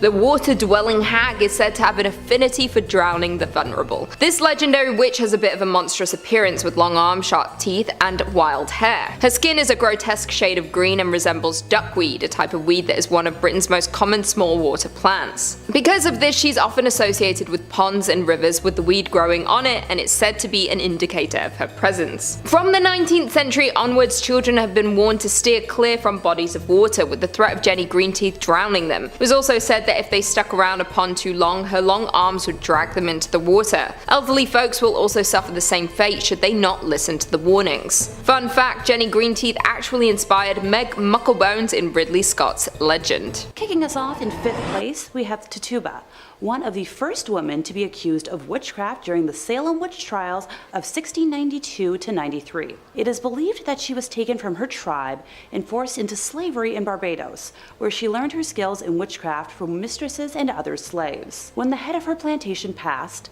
she was inherited by Minister Samuel Parris and was then brought to Salem, Massachusetts. Tituba was accused of practicing witchcraft by a young woman, Abigail Williams and Elizabeth Parris, who also happened to be the daughter of her owner. The girls had been showing signs of being bewitched, and it was believed that Tituba told the girls tales of voodoo and witchcraft prior to said accusations. A neighbor of the Parris family, Mary Sibley, recommended a witch's cake be baked to reveal the names of the witches, and instructed Tituba to bake a rye cake with the victim's urine and feed the cake to a dog. Dogs were believed to support witches and their supernatural powers by following the witch's requests. When the symptoms shown by the young woman did not pass, this was shown as evidence that Tituba possessed the powers of witchcraft. She was allowed to speak in court, becoming the first person to confess to practicing witchcraft in Salem in March of 1962. She also confessed to speaking with the devil, stating that he ordered her to worship him and hurt the children of the village, along with discussing tales of black dogs, hogs, a yellow bird, red and black rats, cats, a fox, and a wolf that she had cursed. She was sent to jail in Boston to await trial and punishment on March 7, eventually stuck in jail until being sold to an unknown person for the price of her jail fees that Samuel had refused to pay. Coming in 4th, Moll Dyer, one of the witches that inspired the Blair Witch Project. Residing in Leonardtown, Maryland, her origins are clouded in mystery, the most popular theory being that she was a noblewoman escaping an unsavory past. Taking up an isolated residence outside of town limits, she developed a reputation as a skilled herbalist. Those skills, combined with her unknown past and secluded lifestyle, planted the suspicion of witchcraft in villagers' heads. In the winter of 1697, the weather was so harsh that many crops failed, and a deadly plague swept through the town. It is believed that these were revenge from Moll, after the townspeople had been blaming her for every misfortune and hardship they faced. A meeting was held amongst town vigilantes, and they decided to form a mob to run her out of town. They set fire to her cottage in the dark of night, and Moll ran until her legs gave out, kneeling by a large rock. She raised her hand to the sky, calling down a further curse to the townspeople, and eventually froze to that same rock, leaving her handprint as a notice of her final act. The boulder has since been preserved as a landmark, and even though the handprint is no longer clearly visible, visitors have reported feeling profoundly uncomfortable or experiencing terrible aches and pains around it, and cameras have been known to malfunction in its presence. On the coldest nights of the year, people have reported seeing a woman with long white hair and wearing a white dress walking through the fields and woods near the town. 3rd place, Ray Sherwood, the last convicted witch of Virginia. Also known as the Witch of Pungo, she was born in 1660 to carpenter John White and his wife Susan, and married her husband, Farmer James Sherwood, in 1680, whom she birthed 3 sons with. Grace was a renowned healer, growing her own herbs on their land, also acting as a midwife. While no official paintings or drawings of her exist, she is described as very attractive and tall, with a sense of humor. She was known to wear trousers instead of dresses while doing yard work, something almost unheard of at the time. The first accusation of wrongdoing against her came in 1697, when Richard Capps accused her of using a spell to end the life of his bull, of which the court could not make a decision. Grace and her husband filed a countersuit, which was settled out of court. In 1698, Grace was then accused by neighbor John Gisborne of enchanting his pigs and cotton crop. No court action was taken this time, and another countersuit by the Sherwoods went nowhere. In that same year, Elizabeth Barnes alleged that Grace had taken the form of a black cat, entered the Barnes' home, jumped over her bed, whipped her, and left through the keyhole. The allegations went nowhere. Same for the countersuit, leaving the Sherwood couple to pay court fees for the 3rd time. After her husband's death in 1701, Grace managed to dodge further allegations until 1705, when she got into a fight with neighbor Elizabeth Hill. She sued Elizabeth and her husband for a battery and was awarded damages of 20 shillings, so roughly the equivalent to 170 Canadian dollars today. In March, the Princess and County Justices assembled 2 juries, both made up of women, with the first being ordered to search Elizabeth's home for wax or baked items that might indicate she was a witch. led by Elizabeth Hill herself, Grace was examined by the second jury of 12 ancient and knowing women, appointed to look for markings on her body that might be brands of the devil. And they discovered 2 marks not like theirs or like those of any other woman known to them. On July 5th, the justices ordered a trial by ducking to take place. If Grace were to sink, she would be deemed innocent. If she were to float and survive, she would be declared as guilty and imprisoned. Around 10 a.m. on July 10th, she was taken down a dirt lane now known as Witch Duck Road to a plantation near the mouth of the Lynn Haven River. The event attracted people from all over the colony, who began to shout, "Duck the witch!" It is believed that her right thumb was bound to her left big toe and her left thumb to her right big toe, and then she was flung into the water where she quickly floated to the surface. The sheriff then tied a 13-pound Bible around her neck, causing her to sink, but she untied herself and returned to the surface, cementing her status as a witch. She was then imprisoned for 8 years and lived quietly until her death in 1740. According to legend, her sons placed her body near the fireplace, and a wind came down the chimney, with her corpse disappearing amongst the embers. The only clue left behind was a cloven hoofprint. Stories about the devil taking her body, unnatural storms, and loitering black cats quickly arose after her death, and local men ended the life of every feline they could find. This widespread elimination of cats is believed to have caused the infestation of rats and mice in 1743.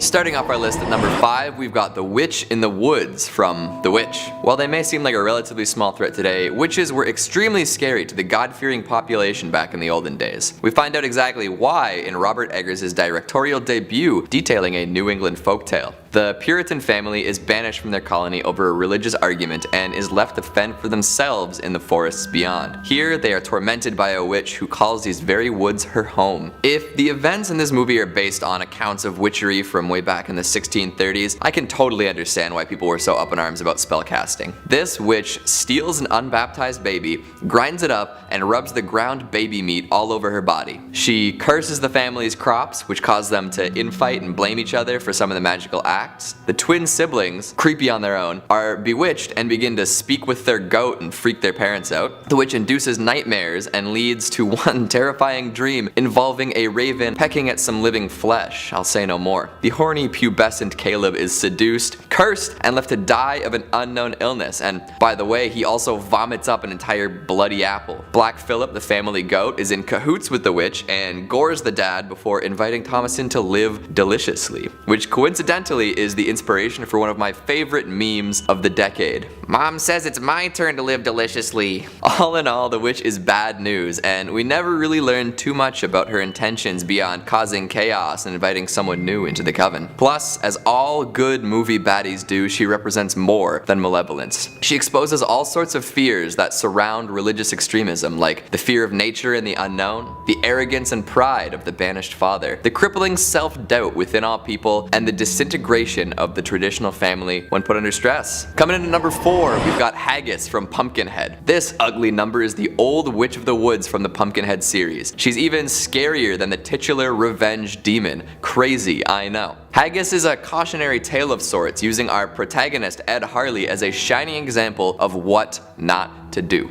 Grief-stricken by the accidental death of his son, Ed seeks out Haggis to see if she can bring the young boy back to life. Unfortunately, Haggis offers him the opportunity for vengeance instead. Without warning him of the costs of his revenge quest, she takes some of his blood, cuts it out of his hand, along with some of his son's blood, and then begins a ritual to bring Pumpkinhead back to life. Never a good idea to make a demonic blood pact with a witch. I'm just putting that out there. The revenge journey surprisingly doesn't make Ed feel any better, and he realizes probably wasn't the right call. In the end, he dies trying to stop the monster, and Haggis takes his body, buries it in Pumpkinhead's grave. Yikes. He become a demon in his own right. Haggis is then free to continue on as she was before, casting spells and waiting for her next victim to approach with an unnatural request. This leaves us with some lessons though, right? So listen up. Revenge is a never-ending cycle, deals with the devil always have hidden clauses, and don't trust a witch named after sheep's stomach. Coming in at number 3, we've got Asa Vajda from Black Sunday. So Black Sunday is this Italian horror movie from the 60s that was actually banned from the UK until 1968 due to graphic content. These giallo directors love to make wicked movies about witches. It was actually so brutal that Western audiences only got to see censored versions in theaters. Still holds up today.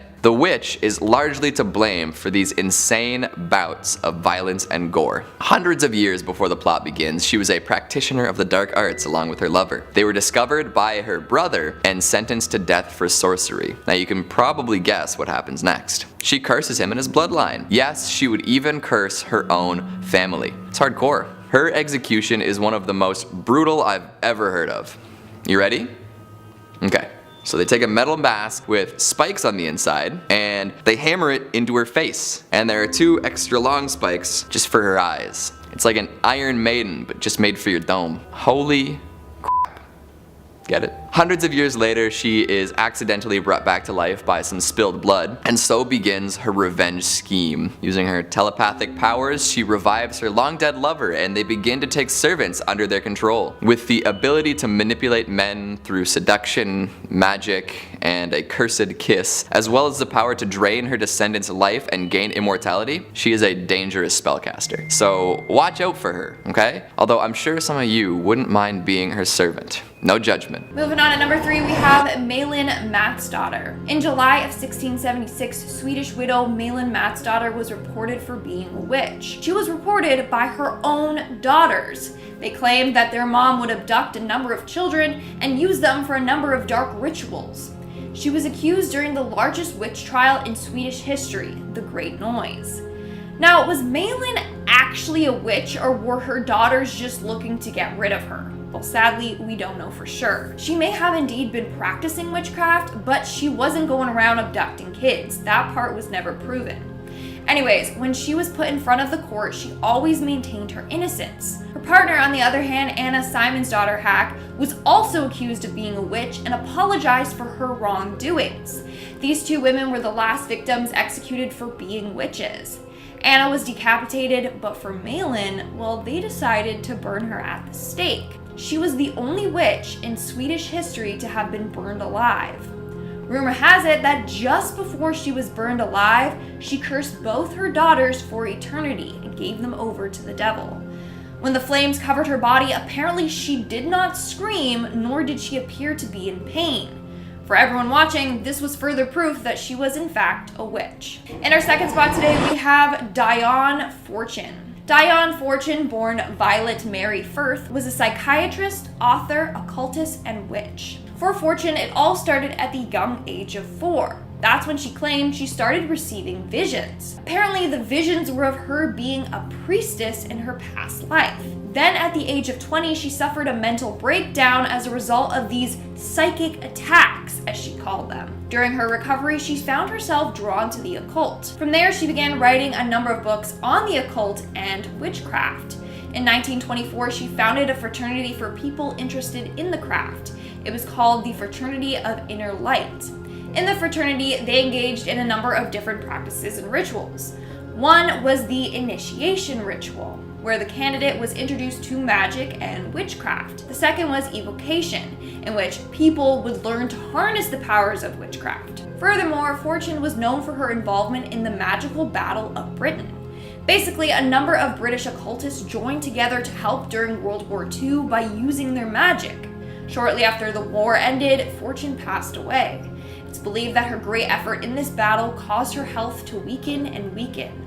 Nowadays, her influence is still strong for practitioners in the Wicca/witchcraft movement. And in our number 1 spot today, we have Marie Laveau. Although Marie Laveau described herself as a voodoo priestess, a number of people just referred to her as a witch. So Marie lived in New Orleans from 1794 to 1881, but not a lot is known about her life. What we do know is that she turned heads on the streets. Some were terrified of her, others basically bowed down to her. So it's said that the magic she practiced combined Catholic and African spiritual traditions. In fact, she was frequently called upon to help others. She would visit the sick in prisons, and at one point, the city called upon her for help with the yellow fever epidemic of the 1850s. On top of it all, she owned a large snake that she named Zombie, named after an African god. In fact, many believed that this snake harnessed magical powers itself. Her most well-known case was when she was called to work on a murder trial of a young man. The man's father came to Marie and promised her anything if she just saved his son. The odds were not in his favor. Everyone for sure thought that the verdict was going to be guilty. But Marie secretly placed several charms throughout the courtroom. And guess what? In the end, the man was found not guilty. That's pretty freaky. After Marie's death, her gravesite was frequently vandalized, but not for what you think. That's because legend goes if you draw an X on her gravestone, Marie's spirit will grant you whatever you want. So you had to draw an X on her tomb, then turn around 3 times, knock on her tomb, and then you have to yell out your wish. If in the end the wish comes true, you have to come back, circle the X, and then leave Marie an offering. Here's another legend surrounding Miss Laveau. There's apparently a haunted image of her hanging in New Orleans' historic voodoo museum. Some people say that they can feel Marie's cold eyes watching them as they're looking at this painting. Others say that once you see this image, then Marie will haunt you and even show up in your dreams. In fact, tour guides say that whoever wishes to see this painting must go by themselves, because the tour guides refuse to see this painting themselves. It's pretty freaky if you ask me. Number 3, the Black Hag. Our next witch probably has the most impressive title out of any of them, the Black Hag. That is such a cool name for a witch to have. She resides in a church called, oh god. Let me try this. The Monastery oh, what? You want to throw that on screen for me? Monastery how am I supposed to say that? This is the witch's curse. I don't even know about any witchy stuff she does. She tries to get you to say this evil word and then it curses your family.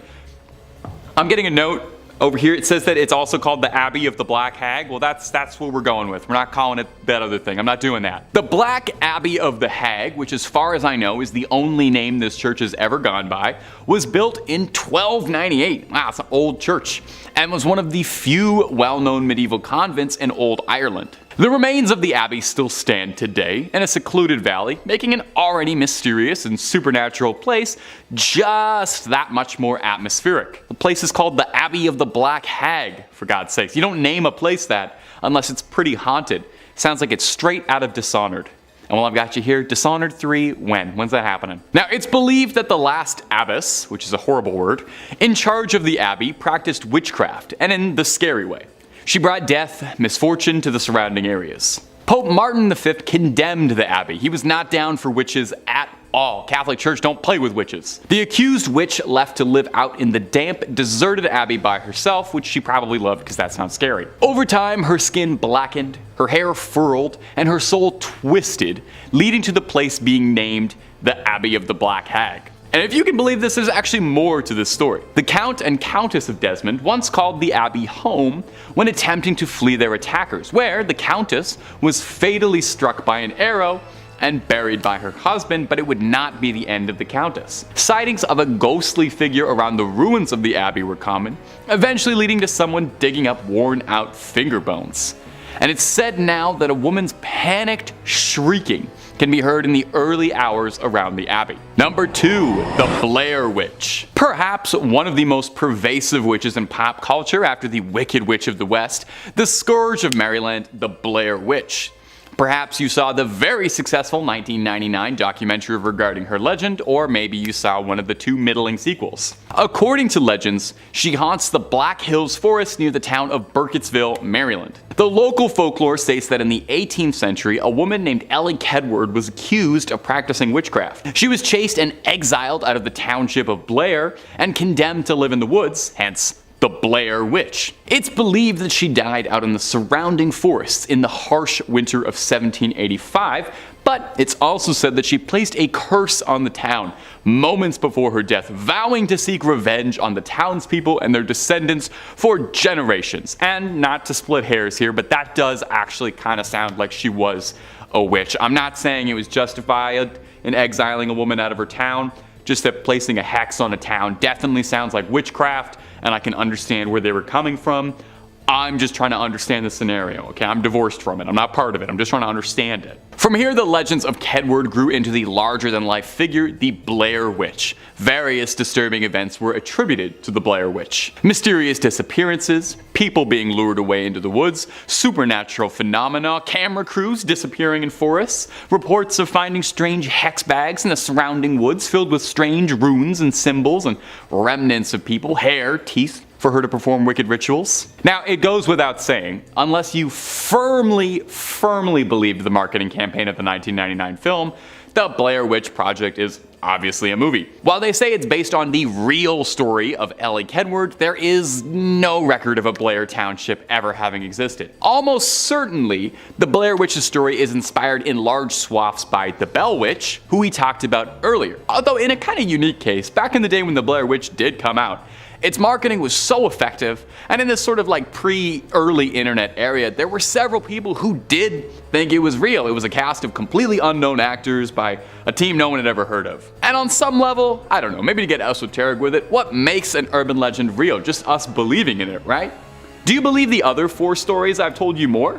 They're no less fictional. My only source was the internet for all of those. So, I'm just saying, open mind. Number 1, La Bruja de Cachiche. And our final witch for today is going to be La Bruja de Cachiche, a well-known urban legend from Peru, specifically from the coastal town of Cachiche near the city of Ica. The legend revolves around a reputed witch who lived during the colonial era. According to legend, La Bruja de Cachiche was an enigmatic woman with exceptional powers and knowledge of witchcraft. She was believed to possess both healing abilities and the abilities to cast curses. She multi-specced. It was said that she used various herbs, potions, and rituals to perform her magic. Now, one of the most interesting aspects of this legend is this belief that La Bruja de Cachiche had a physical deformity, specifically a hunchback. And if there's one thing we love in an urban legend, it's a bit of a physical deformity. It makes it that much more believable and scary.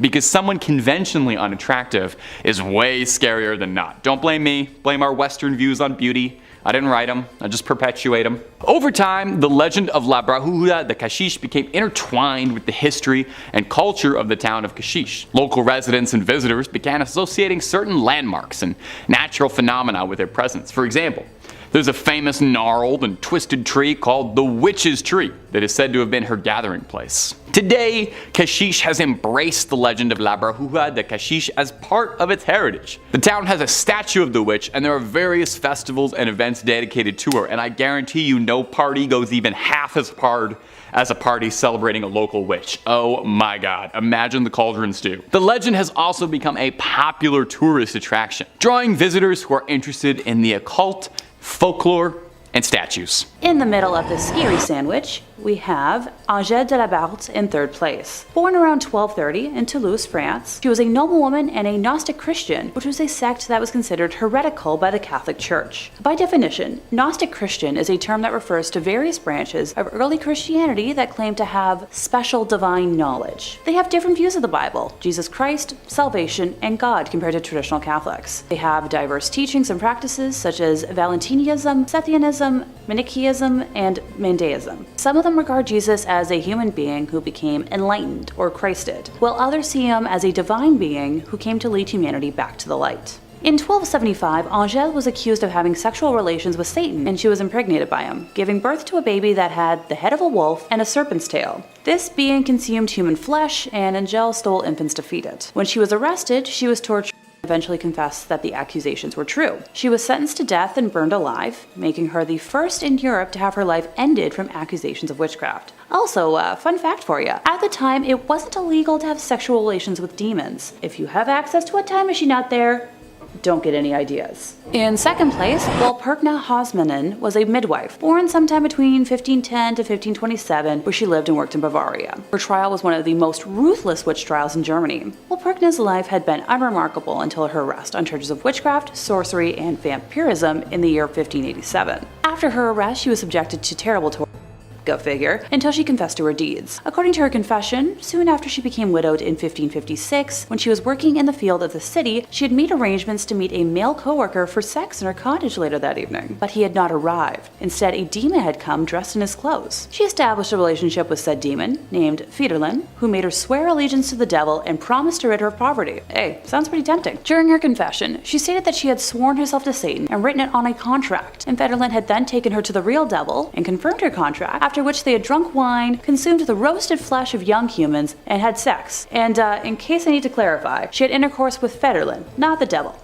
Plot twist, I know. She described visiting the devil often, and her demon lover had also visited her plenty to have sex with her, even in the streets at night and while she was in prison, leaving every time she said the name of Jesus. Alright, well, that's one way to come down from it. Fenelon had gifted her the magical ointment she used to harm her victims, which included humans of a variety of ages, animals, and even crops. She confessed to having ended the life of many young during her work as a midwife by applying the special salve or putting pressure to their foreheads and to have sucked their blood like a vampire. While Perkna also confessed to having eaten the young with other witches and using their hair for sorcery. The full list of crimes she confessed to was very long, with her victims including 41 young humans, 2 mothers in labor, and a multitude of other people and animals, including cows, pigs, geese, and a horse. The decision of authorities was swift and unanimous, with the church and royal court finding her guilty and sentencing her to death. Before being burned, she was first taken through the city and stopped 5 times before reaching the place of execution. At the first stop, they branded her left breast and right arm with irons, then her right breast at the second stop, her left arm at the third, with her left hand being then branded at the 4th stop. Once they reached the place of execution,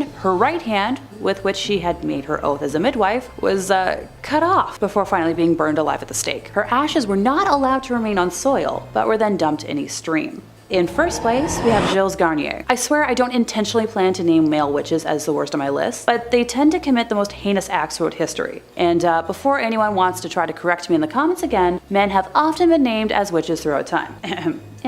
Continuing on, Gilles Garnier was a reclusive loner living in the woods around Dole, France. Despite being a solitary man, he got married in 1572. Historians have reported that Gilles was ill-equipped to provide for his family because he wasn't a very good hunter, being used to only having to provide for himself until that point. That's when he started hunting something else. Hey, anyone out there want to guess? Come on, I bet you can. Alright, I'll give it to you. Human flesh. The first hunt happened around September 29th of 1572 when Garnier killed a young woman, allegedly well in the form of a wolf, and brought some of the flesh home for his wife to eat. How, thoughtful? Throughout the autumn, more young humans were found unalived and mutilated, including another young woman that Gilles bit and clawed at, but was interrupted by passerbys before fleeing. The girl sadly succumbed to her injuries a few days later. In November, Gilles ended the life of a young man this time, enjoying the flesh from his thighs and belly before tearing off a leg to save for later. I could name more, but I'm feeling a little queasy as it is. This caused a stir amongst the townspeople, who believed it was a werewolf who was committing the horrors. Many folks had witnessed a humanoid-looking wolf near the scenes of the crimes, with the animal darting off once it was aware of being seen. Then in January of 1573, there was one last death. This time, villagers heard a child screaming and the sounds of a wolf, witnessing the wolf attempt to flee the scene, but changing into the form of Gilles as it did. He was then arrested, put on the rack, and confessed to killing the young and consuming their flesh. At his trial, more than 50 people testified, and he was found guilty of lycanthropy, the ability to turn into an animal, and witchcraft. He and his wife were burned at the stake on January 8, 1573. And now that my lunch is threatening to make another appearance, that's the end of our list. I don't think I've ever been more grateful to live in a world where being accused of witchcraft isn't a criminal offense. What do you all think? Let me know what— In our third spot, we have the Witches of Huntingdon. The Witches of Huntingdon were several individuals in the UK who were found guilty of witchcraft. First, we have Elizabeth Weed. Apparently one night, 3 spirits came to her and told her to renounce God and make a blood pact with the devil. So she listened, and that's what she did. John Winnick also did the same, but only agreed to if the spirits would help him out financially. Others, including John Clark Jr., were also visited by these spirits and decided to also renounce God and make a deal with the devil. Out of the 9 people accused, 5 were found guilty and hanged. Well, John Clark knew that they were going to search everyone's body for their witch's mark, which they all had. So what did he do? He cut off his 3 days before he was searched. Literally gouged it out of his skin so that the mark was gone. But I'm kind of confused because wouldn't that create another mark? I don't know, but I think he was let off the hook while he watched his friends be killed. He literally said, and I quote, "It was foolish to let the authorities find their marks. I cut off mine 3 days before I was searched." He then denied ever making a pact with the devil or being a witch, even though he was. Moving on to number 2, we have George Jacobs Sr. George Jacobs Sr. was an English colonist who was accused of witchcraft in 1692 during the Salem witch trials. George was quite the man around town. He had several run-ins with the law. He was known for having a violent temper, and in 1677 hit a man named John Tompkins Jr. Two witnesses said, and I quote, "One blow, and if the latter had not held him by the arms, he would have struck him some more, he being in such a passion." Now he was fined for this. Then in 1674 he was sued by his neighbor after he chased some of his horses into the river where they drowned. He argued that the horses were trespassing on his property, whereas others thought he just liked wreaking havoc on town. Fast forward several years later, George Jacobs Sr. and his son, George Jacobs Jr. and his daughter-in-law and granddaughter were all accused of witchcraft. Everyone got off except for Jacobs Sr., and that's because he had a witch's mark. His body was searched and they found what was described as 3 teats on Jacobs. It was thought that if a person had an extra nipple, that this was a sign that they were a witch. Why? Well, it was believed that the extra nipple or teat was from when the devil or some demons sucked the witch's blood as a form of nourishment. It was said that Jacob Sr. had 3 of them. 1 in his mouth, 1 on his right shoulder blade, and 1 on his hip.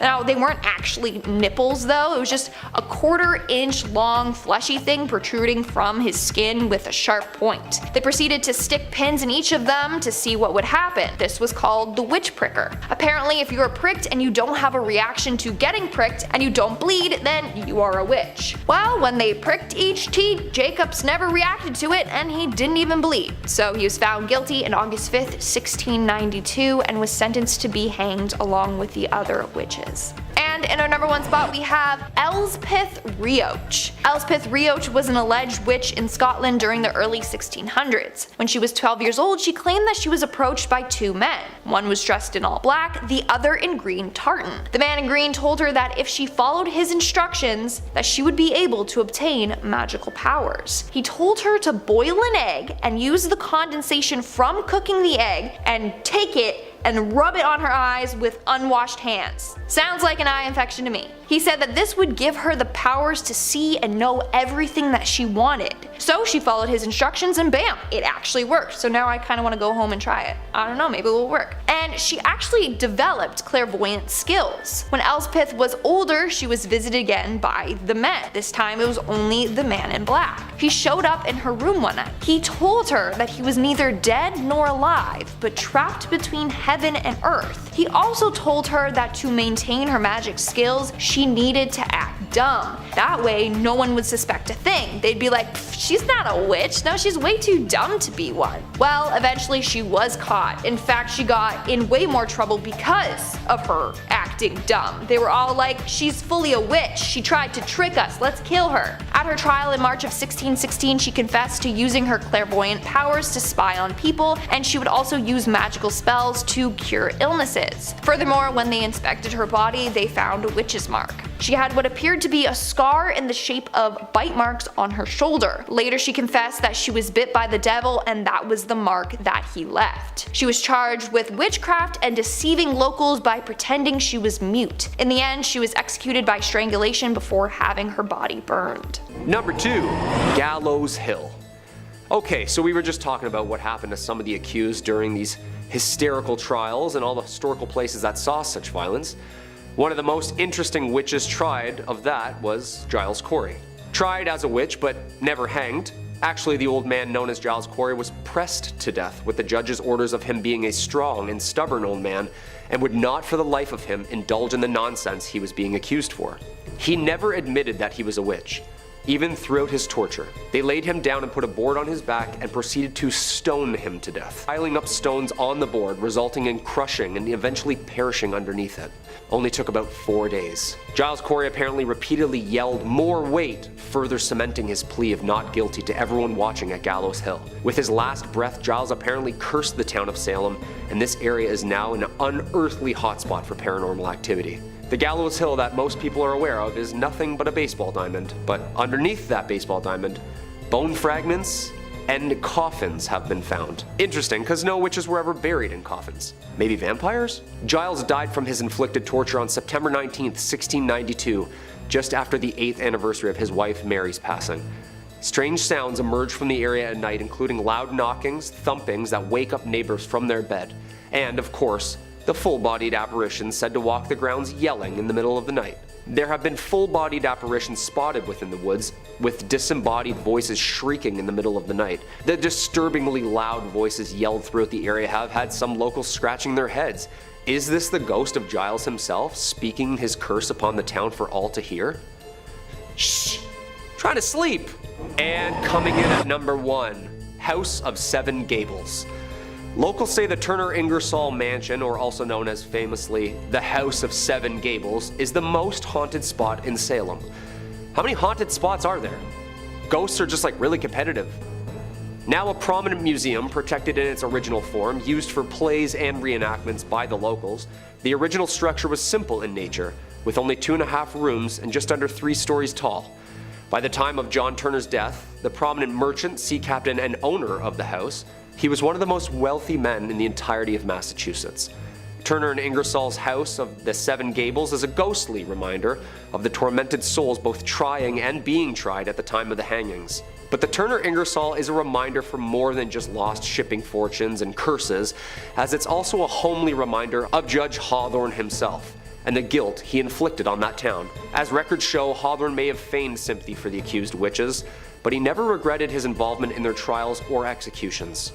And he certainly never expressed any remorse during the trials themselves for sending the accused to their death. Following the witch hysteria of the late 1600s, the Hawthorne family lost most of their wealth, no doubt influenced by the families of the accused witches who sought out justice for their dead loved ones. Acting now is only a museum of historic place. Each year, the museum hosts a series of theatrical plays, all of which surrounding the Salem witch trials.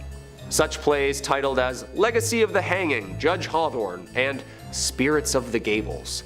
But some of the actors aren't, well, very alive. As for the ghosts outside of the theatrical performances, well, everybody's got their own opinions on that. But tour guides and employees tend to avoid the attic, where some people have complained about being choked by ghostly figures. Local lore has many different stories to tell, and so do many of the visitors who enter Salem's most haunted house. Others report seeing a phantom boy who enjoys playing in the attic. Throughout the day, his giggles and laughs can be heard. Always giggling kids, eh? They're like the scariest ghosts. Well, that's about all the proof and lore I need to believe it. Imagine doing a show and a ghost just saying, "Line?" I don't know, what do you think? Are these stories and places scary enough for you? I certainly am terrified. And I also just learned about 5 new places in Massachusetts that I'm never going to visit. Yeah, I'm a huge chicken, leave me alone.